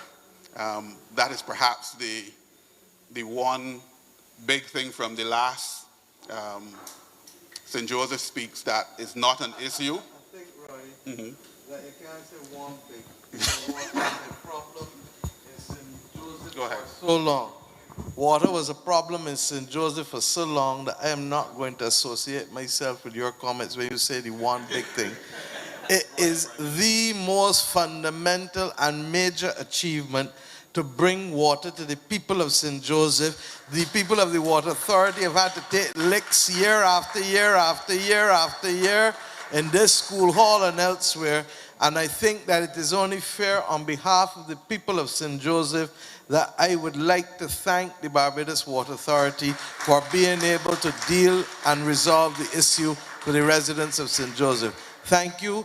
And I am told that you will pass on those remarks to all of the workers who helped make this happen, both at Vineyard and on all the pipes that were laid from Vineyard to Golden Ridge to up here. And you also have a new reservoir at Castle Grant, spanking new reservoir to replace the one that was built when? Alex, when? Almost 100 years ago. It is a work of architecture and wonder when you go in it to see what they did and how they did it. But that's how old it was. Thank you, Roy. Apologies, Prime Minister, for minimizing something that is so significant. The other major issue that I would just report on here is that one of the complaints related to monkeys and the destruction, and there is no new legislation, again, arising out of that, there is a cabinet paper that was prepared and should be before the cabinet now for discussion in relation to that issue, again, arising out of St. Joseph. So there has been significant development as a result of this. It is a model that, as far as I'm concerned, that works. But in addition to the things that occur at the microphone, what you may not recognize is that from the PMO desk that we've had at the hall of all of these events, there are individuals who come and who point out challenges. And then we work on those without the glare of the public. And those are people that get results as a result of what we've been doing here. So to all of those who are now looking at St. John and then St. George and then St. Philip and across the country in the second round, we will report just as we've done here tonight to demonstrate that these, in fact, are working. Thank you, Prime Minister. Thank you very much. And as I thank the Water Authority, part of it is really as a result, and this is why I want to talk the country through some of these issues. We had, as a government, to put $30 million year before last and last year in the Barbados Water Authority. And this year we put in 20 million. This government is putting its money where its mouth is and where its heart is. I wish I could just literally wave a wand and solve everybody's problems. But life is not like that. And all of you who have families know that when you have children or elderly people depending on you and you have limited resources, you have to prioritize and make decisions. And you start first with what people need, and then you go to what people want. And I'm not asking you to believe that the government is any different from you. This government was the third most indebted country, debt to GDP per capita in the entire world. And having inherited $18 billion in debt, we brought it down. We've incurred some since then, but the debt that we've incurred is to bring water to the people of St. Joseph. The debt that we've incurred is to do the water in, in the reservoirs from Fort George and Lodge Hill and Indian Ground and all of the other areas that got the reservoirs. This government has also been doing work to be able to carry water to the people in Shop Hill. When we met last month in St. Thomas Speaks, I spoke about that too. This government has been incurring debt to do the roads. This government has incurred debt to buy 49 electric buses.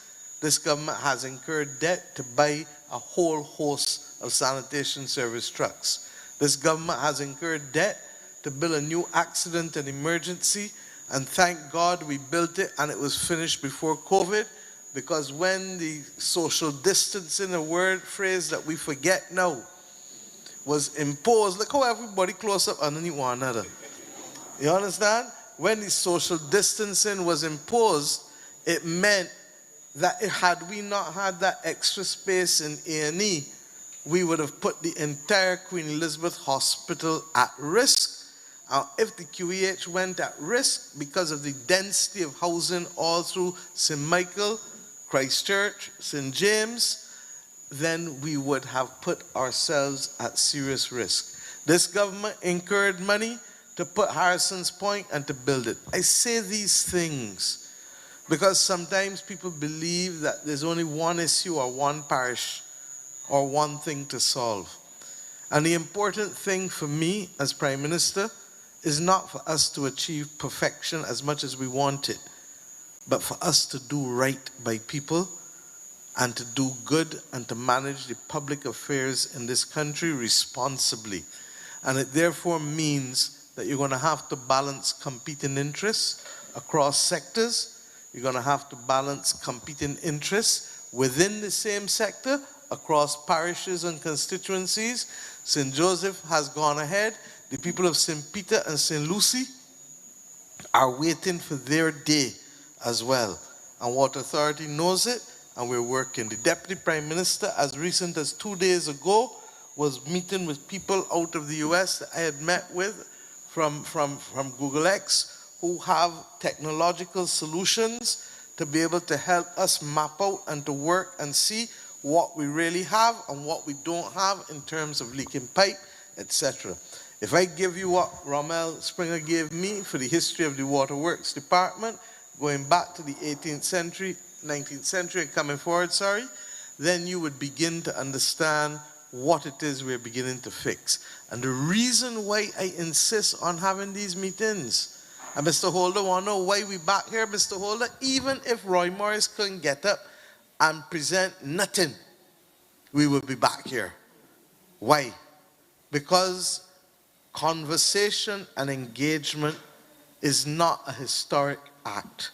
It is something that must remain constant and continuous, and the things that we may feel are a problem, other people may come in here and highlight things to us that we need to hear. And if we don't hear from you directly, then we can't filter that in to our proper policy planning. So I want to thank those of you who come out.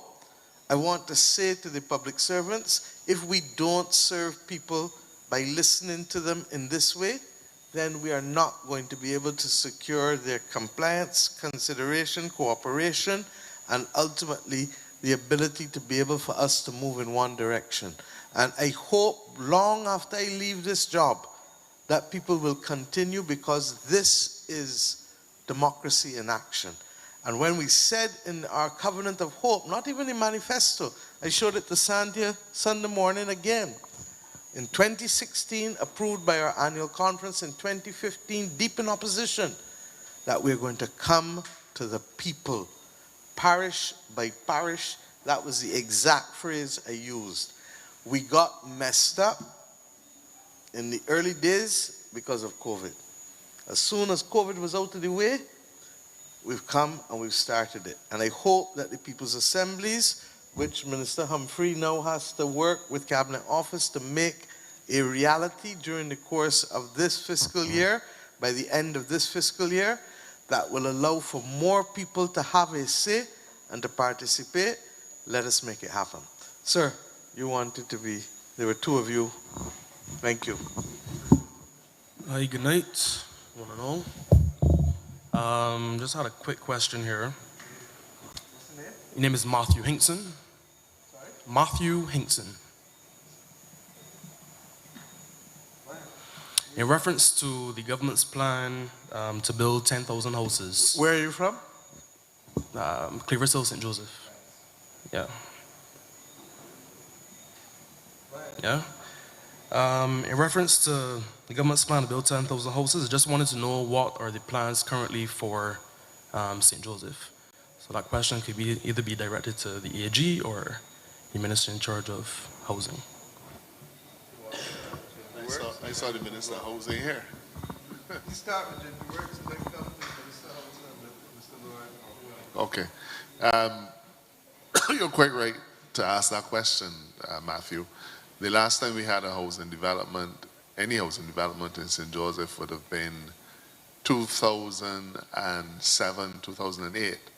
On that occasion, it was 13 lots at St. Anne's. And I don't know if it's because it is right next to a graveyard, but I think up to now only 2 houses are on that location. But there's a clear need for additional housing of all kinds in St. Joseph. And part of the reason for that need is, of course, the challenge that we have with land slippage. And, well, you might not know this, but there was a time when the last administration prohibited any housing construction at all I think it started in Horse Hill and went down past the Parish Church and in other areas. So what they were effectively doing was preventing people from building on lands that are historically theirs, family lands. And of course this creates a pressure, because then people need to go and find spots in Christchurch and St. Philip, away from the places that they're you know, where the naval string is buried. So I'm able to say to you that the government was able to acquire a total of 13 acres at Ginger Works. 3 of those acres is being used for three of those acres are being used for the relocation of Elsa victims. That work is in progress. But I think the greatest opportunity for us will be the additional 10 acres. I'm not sure what the number of lots will be. The Minister of Housing will be able to give those specifics. But the idea at Ginger Works for those 10 acres would be to fill a variety of needs. As you might know, a lot of people still want to be able to rent a whole spot so that they can build as they can. So we're hoping to dedicate some of that acres for that use. And then, of course, there are others who will be able to buy a house spot and build their own property. So there's some available for that as well. And then there's a possibility of other parts of the government housing program being included at Ginger Works. But it's the first housing project that we will have had for a long time. And I don't know if there's any other details that the minister might be able to offer in relation to housing in St. Joseph. But how many lots will that provide, Mr. Lord?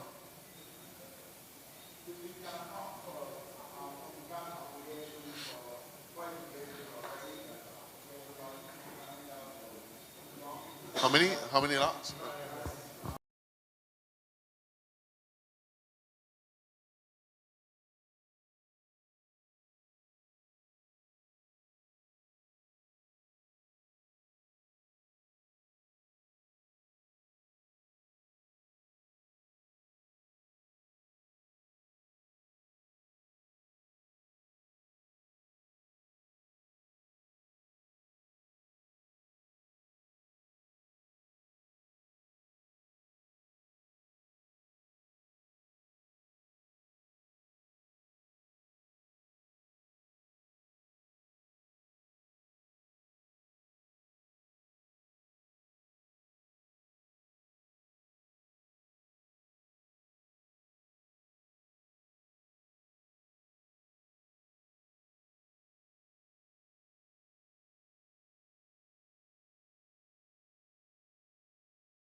facility near where you live in Hillswick? And the facility in Hillswick too? Well, on the no, other I want side? nothing in Hillswick. But you're an architect, so you see the wonderful thing that has replaced up there. So you know that come, but I take your point. I only pray to pull your leg. Well, I want to wring your hands. When you wring my hands, and they can hold you to the Hold fire. where? Oh. Because you gonna offer to do to help Minister Ford and do the location and the design for the public latrine. Certainly. I volunteered for Barbados all my life. I ain't only teasing you. I wouldn't do that to you. Bottom line is, though, I think that Adrian is making a valid point, and you have responsibility for the beaches. And in the same way, we have a public convenience the other side by Diner Shop, restaurant, behind at the back of the restaurant. We probably need something there by the soup bowl, in truth. So look and see. The problem is I don't know whether we have access to land and what we can do. Dale? Thanks very much, Steve. And that is the problem. As you know quite well, Steve, the soup bowl is a very small area, and all of the lands on the land side of the road are privately owned. But the truth is that it is often an embarrassment for us, especially when we have surfing. You have international surfers coming down, and there's no proper place for them to change, there are no proper toilet facilities, and so on. I have previously acquiring a parcel of land in that area, and I think that it would be a good thing. It would provide maybe a surf shop, public toilets, and so on, not just for the bus drivers, but for the many people who frequent the area just for normal leisure. So I support what you're saying, and I'm afraid I've bent the Prime Minister's arms so much that it almost break off. But I'm willing to first a little harder. I'm willing to push a little harder, see if we can find the money to do an acquisition and then come up with a project. Yeah, I agree that I actually thought about the acquisition, the area where the building burnt, where the erection of that tent is done.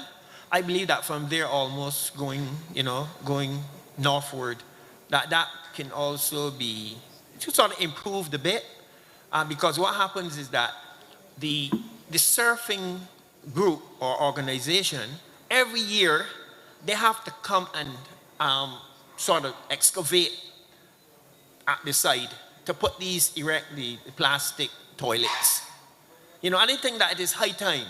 It's high time that we see something spectacular, and I think that it would be an added tourist attraction, and it would help persons to probably a little boardwalk at the side, Adrian, right? That we can have some of the people bring some snowball machines and ice cream, cotton candy on weekends, and help improve the area, right? And I think that those are my 2 points. Thanks. Right. Okay. Michael, you're from St. Michael, right? No, ma'am. Sorry? No, ma'am. Huh? No, ma'am. Mr. Dale Marshall could tell you where I am from. Who's from? Okay. But you living up here? Yes, ma'am. I didn't know that. I know you as a St. Michael Northwest man. So I was about to tell you that because we have to move tonight, we can close off, and I will talk to you separately because we're not doing St. Michael tonight. I tell you that I am from St. Michael. I know you live in St. Michael. I went to school right here at St. Joseph. This is not where you went to school, Skipper. Come. No, ma'am. Michael, I'm from Fisher-Pond, St. Thomas. I know it. Mr. Dale Marshall could tell you that. I know that, but you're not here for that. You and I both know that. So ma'am, you could foresee what I come to say tonight, ma'am? No, but it is not for people like you from town to come up here. We Ma'am, already my address is in Fisher-Pond, St. Thomas. Mr. Sir, come. Let us get real. If I knew you were coming here... Ma'am, you got to be honest and fair. And I am going to be fair, and I don't know you as a St. Joseph man. Well, let Dale Marshall tell you where my roots is in Fisher Pond. We're not talking about roots. You said it 3 times. I've listened to you carefully. Your roots are in Fisher Pond. You are born in Fisher Pond. You have never said you live in Fisher Pond.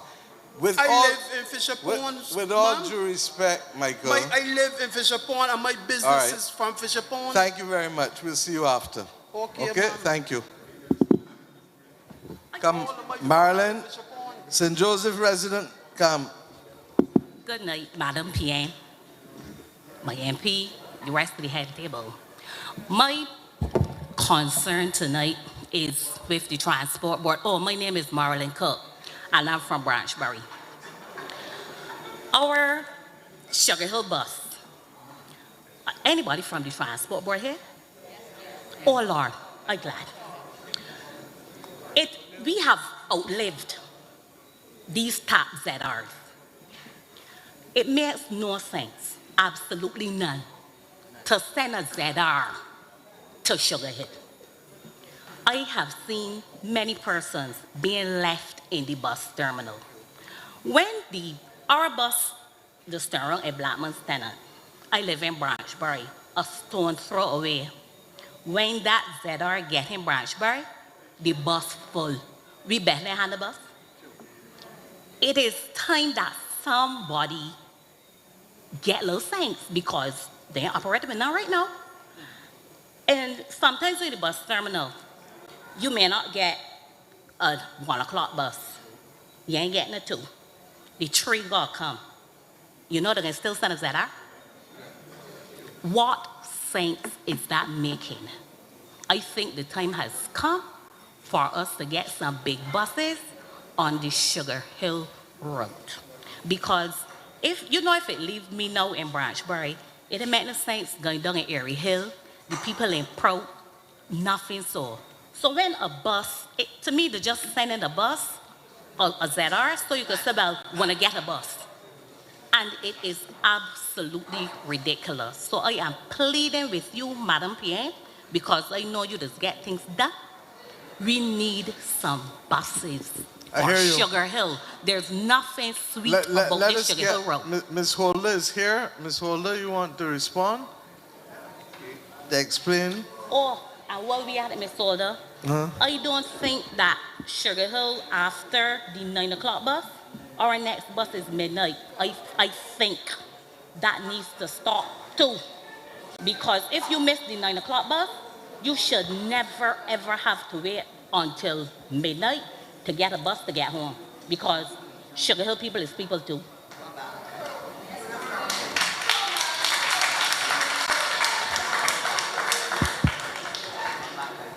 Good night, everyone. Okay, so I've heard what Marlon said, and she hasn't lied. We have been sending ZRs up here. But we've been sending ZRs because at the time that is usually the problem, which is between 1:32 and 5 o'clock. Hang on. Give me a chance. We know that we are having a problem up here. I accept we're having a problem up here, and we're working on it. We will try our very best to improve the size of vehicle, but we are suffering with challenges of our capacity, and capacity as in how much vehicles we have on the road. You heard the Prime Minister say there were 49 electric buses purchased. But if we did not buy buses since 2006, and we brought in 49 buses, we're still going to have challenges as we continue to build up that capacity. We have been told about the Sugar Hill issue, and we accept that we have to fix that.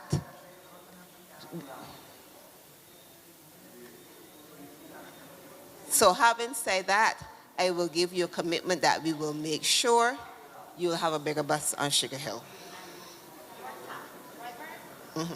They still got this ZR culture in them. Some of them real uncouth. And it's not a nice ride. Well, the ZR behavior, if you have someone who has been exhibiting that behavior and y'all can let us know who those are, we will continue to work with them. Because what someone might show me in the terminal might not be what they show you on the road. So if you don't tell me about it, I might not be aware. But we will continue to work on that. So you know Grantley Adams is a school. So So you say said, Grantley Adams is a school. right, but I mean, like you said, the 1:30, the time span that you gave in there, a big bus should leave the bus stand at 2 o'clock.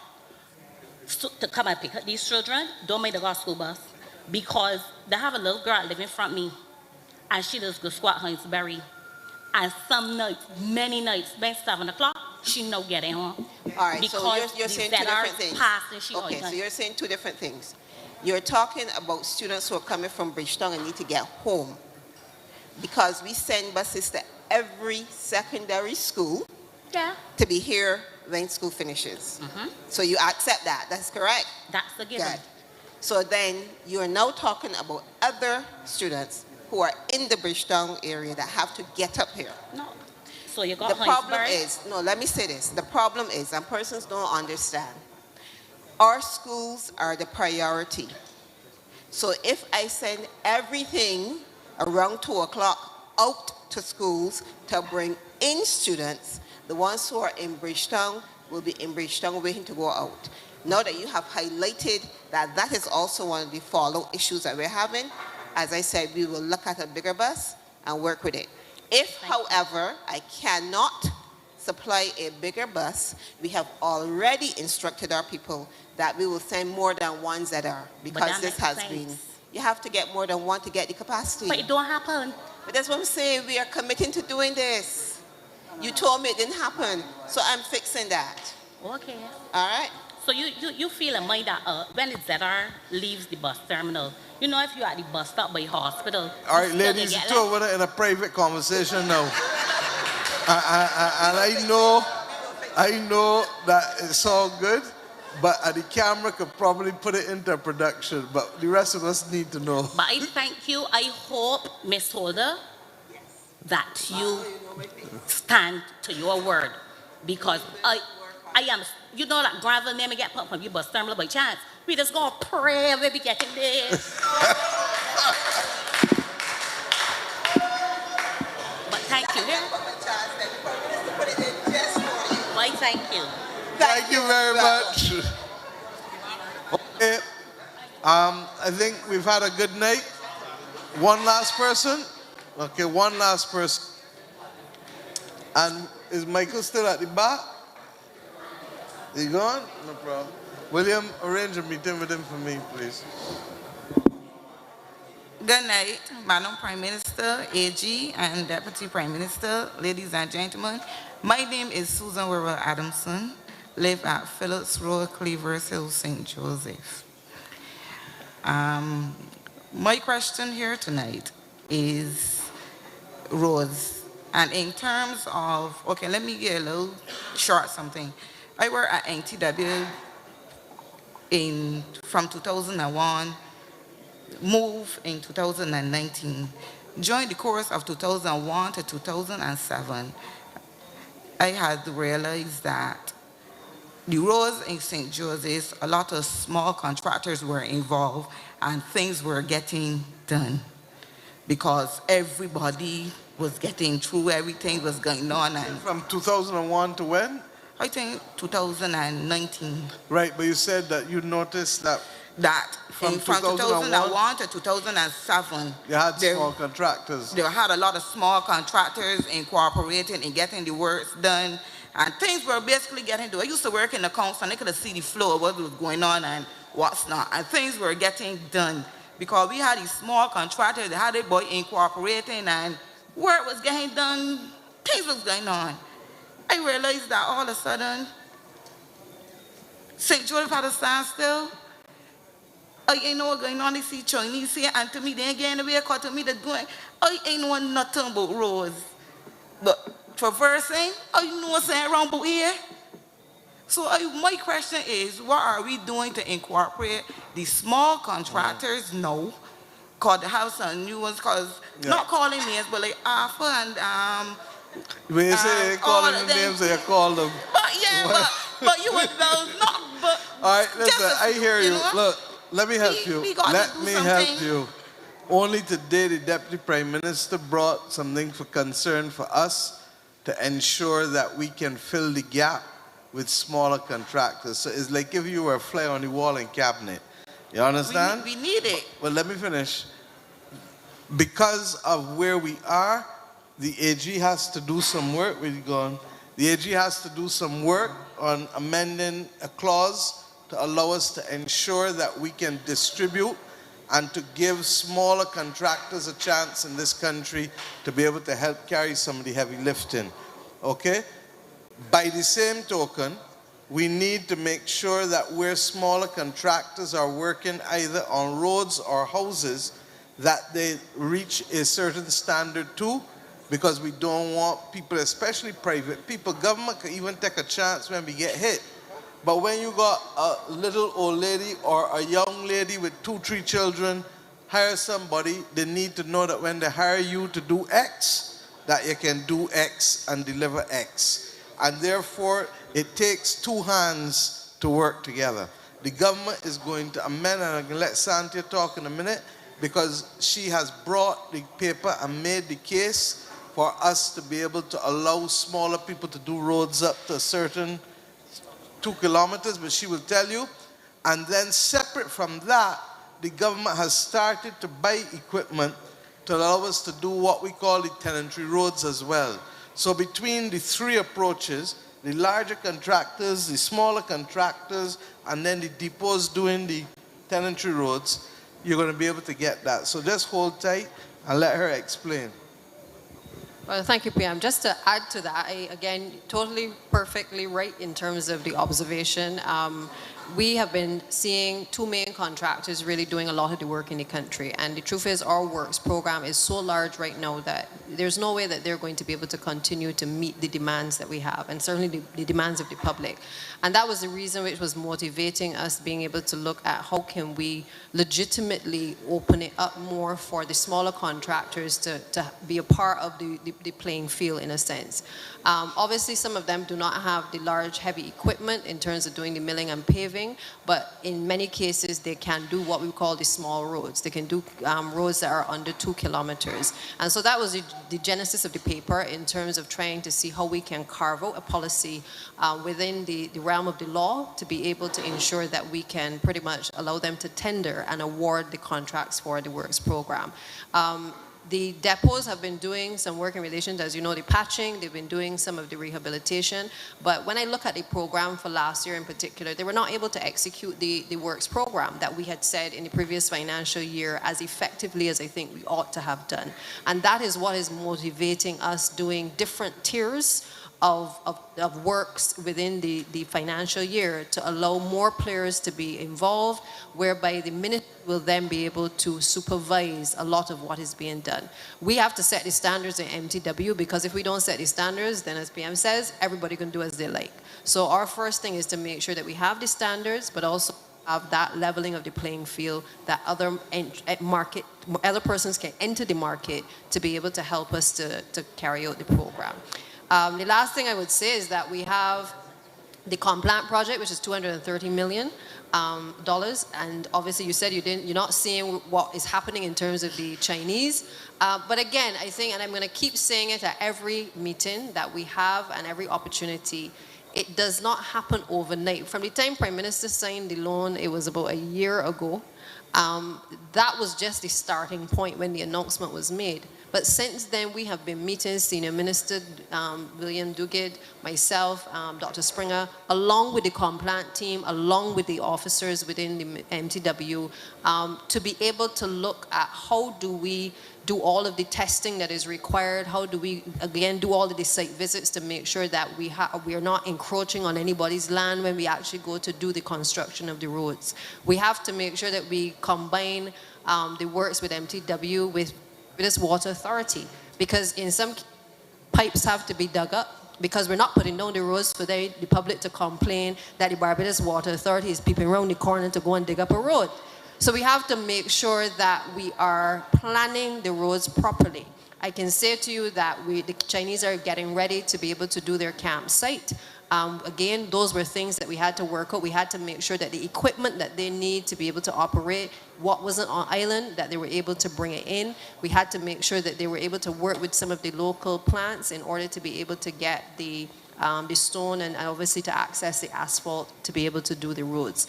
The last thing is that the Scotland district is not a simple task either, because as somebody said earlier, I think one of the engineers, there's a lot of slippage, and so what is required on a road in St. Michael is not what is required in St. Joseph.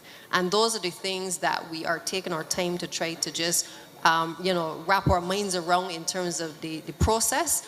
And so I would just ask for people to be a bit patient, because we don't want to do it and rush and then find that it is done badly. So it is better for us to plan and to do all of the designs, make sure that all of the engineering studies are done, so that when we actually start within the next few weeks, that we're able to continuously roll out the program over the next few years as well.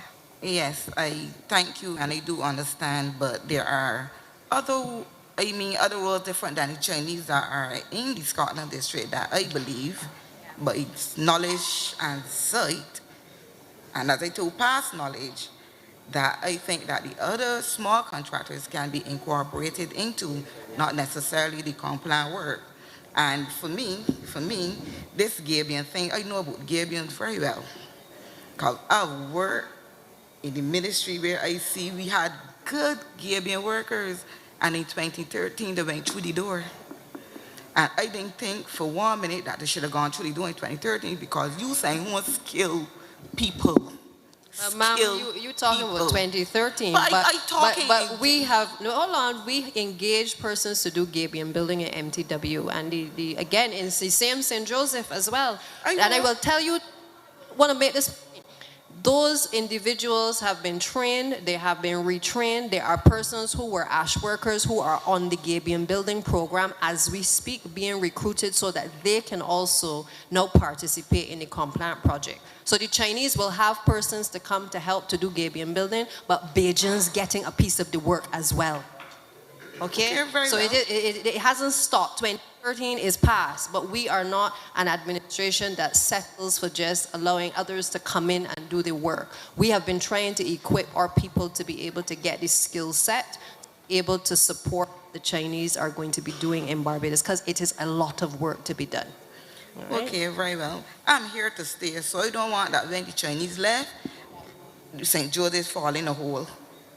So I want you to be right. Thank you.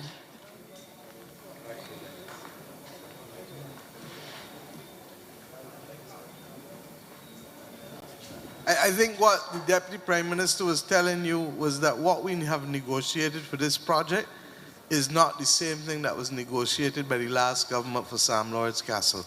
And in this project, the majority of workers on the site, either 70 or 80%, are Bajans, and the 20 or 30% that was agreed are people with technical skills to support the Chinese investment. Whereas at Sam Lord's, the majority of workers who went in, I think it was 60 or 70% there, but it was in favor of the Chinese then, against the Bajans. So the Bajans got the smallest share at Sam Lord's. On this one, it is the other way around.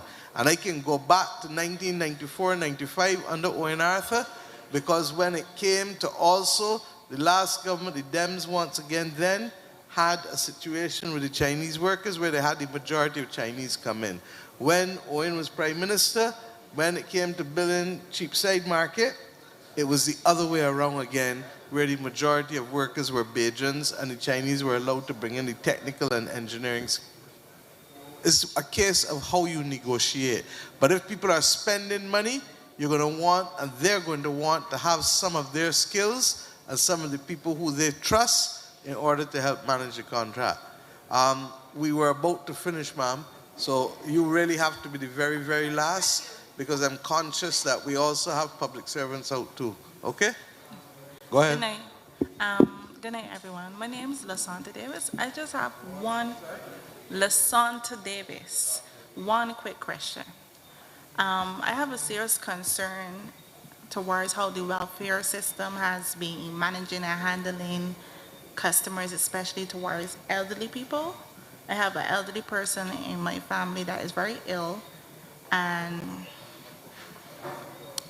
his officer has not been dealing with this situation professionally in any form or fashion. And it was just a point where I'm like, I don't know who else to talk to or go to towards No it. problem. You come. Where's Minister Humphrey? At the back. And you go right behind and you talk to Minister Humphrey and explain what's happening. But I want to say that we really have to get to a level, as we said, where everybody is at the level of receiving a quality of service in this country that people don't have to make complaints about. It's not going to happen overnight, but we're going to put the training in place and we're going to do the things to be able to make the difference, okay? So Okay. thank you for raising it, and Minister Thank you. Humphrey, be so kind as to meet with her. I want, before we end, there were some matters raised in here tonight, and as we said, we would get the information and let you know. Minister McConney, would you like to speak on the issue of the question with the NIS and the school monitors? I think it was Nikita who raised it. Come. Thank you, Prime Minister, and good evening, everyone. The question that was raised was whether or not the monitors, the NIS, the national insurance for monitors is being paid, and the answer is yes. We have allocated money for the payment of national insurance for monitors, the COVID monitors in the schools, and Cabinet recently made sure that any shortfall that there would have been has been covered up until the end of this school year. As the Prime Minister alluded to earlier, we are looking to see how we can retrain those monitors and be able to redeploy them within the system. That process is being worked out now, and we have to wait until Cabinet has seen what that proposal and that plan is and signs off on it, and for the training and how we will seek to redeploy them within the system.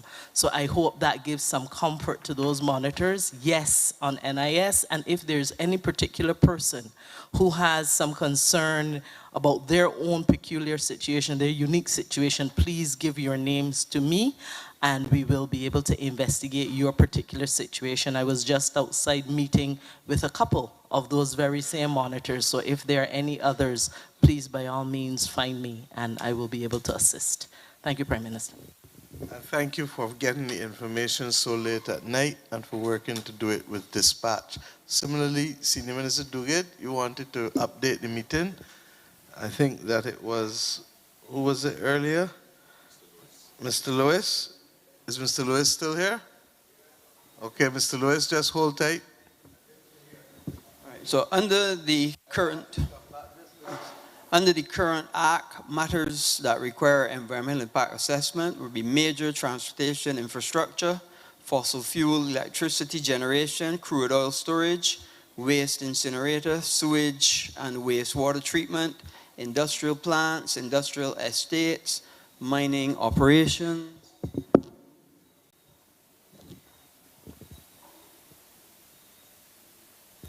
hotel or resort complexes with excess of 50 rooms, crematoria, and development in heritage conservation areas. However, that particular application, so under that did not fall under the requirements. And right now, anything that triggers this then goes to the board, and the committee of the board then makes an assessment on the application. However, the particular application at 10B was pre-board.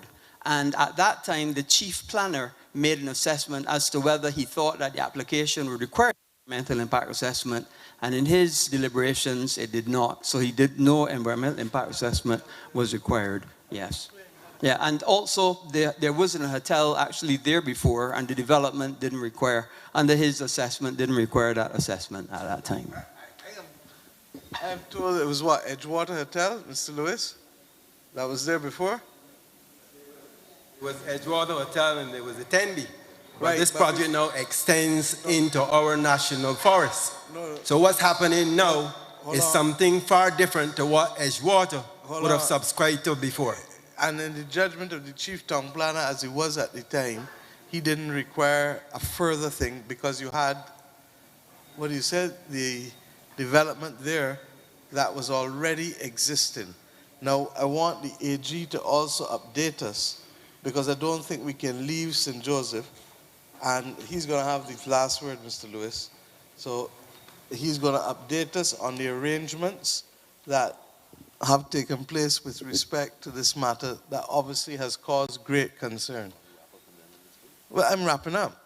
Do you have any last word as the MP? Well, you heard it. You heard it first. The Prime Minister has wrapped up. It isn't. In fact, it's almost considered rude to speak after a Prime Minister. But she has been allowing the members of Parliament the opportunity to do so as we do these various gatherings. Last time we were here, he had the opportunity to speak first. I have to say that it is probably a hallmark of a truly democratic government where on an annual basis we're willing to come back and listen to and speak with our constituents. It isn't always that the conversation is going to be, let me say, friendly, and there are going to be harsh criticisms, and we've had a few of those tonight.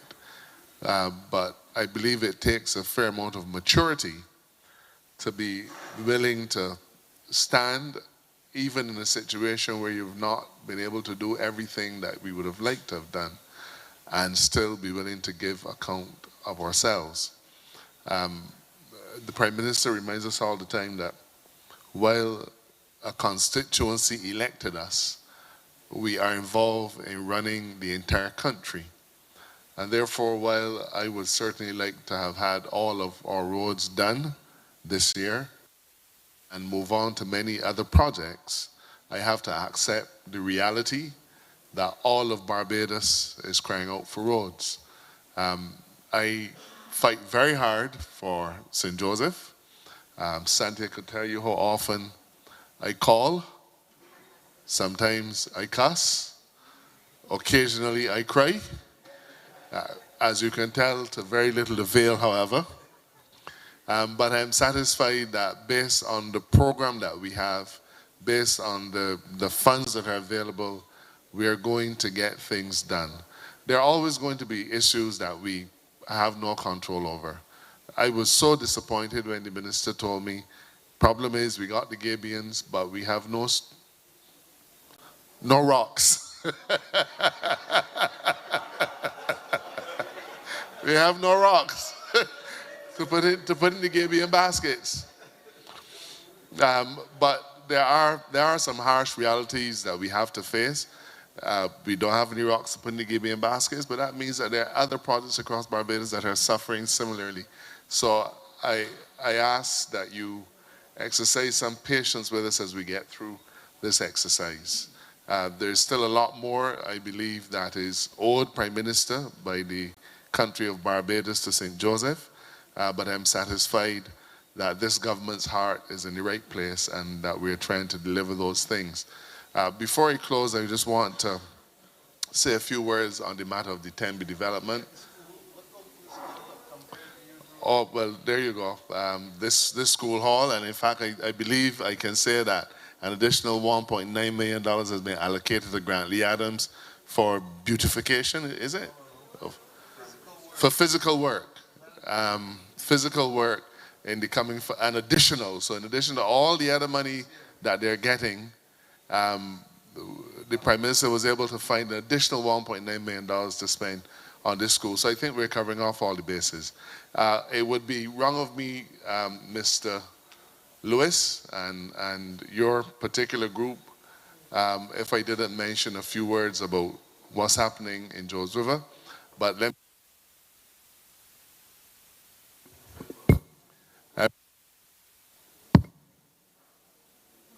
I appreciate the fact that you've not tried to use this forum and politicize the issue. And also the fact that you respect our arrangements.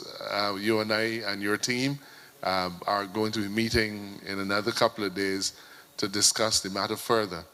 But in relation to the overall issue, I want to say to Barbados that we are trying to negotiate a settlement. From my experience as a lawyer, and certainly from my experience negotiating on behalf of the government, a settlement never means that you get everything that you want. It doesn't mean that the other side gets everything that we want. What it will require is for mature heads to sit down, see what we can agree on, see what we don't agree on, and try to find the middle ground so that we eliminate friction and we eliminate waste. There is a development on that location. There is going to be a development on that location. The individual already has town planning permission, and this government, we don't have any capacity in law to stop him. And if we tried, there's no doubt that we will be facing a multi-million-dollar lawsuit. For better or worse, whatever you may feel about it as an individual, when an entity, when a person has been given planning permission, the government has to honor it. If you got a planning permission to put a shed, we couldn't come and say, stop. We have to allow you to do what your permission says. So that's the starting point. But equally, as the Prime Minister said recently, whoever comes to Barbados to do business, to live, to work, to play, whatever investment they might make, they have to respect our traditional rights. And those traditional rights are determined largely by law, and I'm not going to get into that now.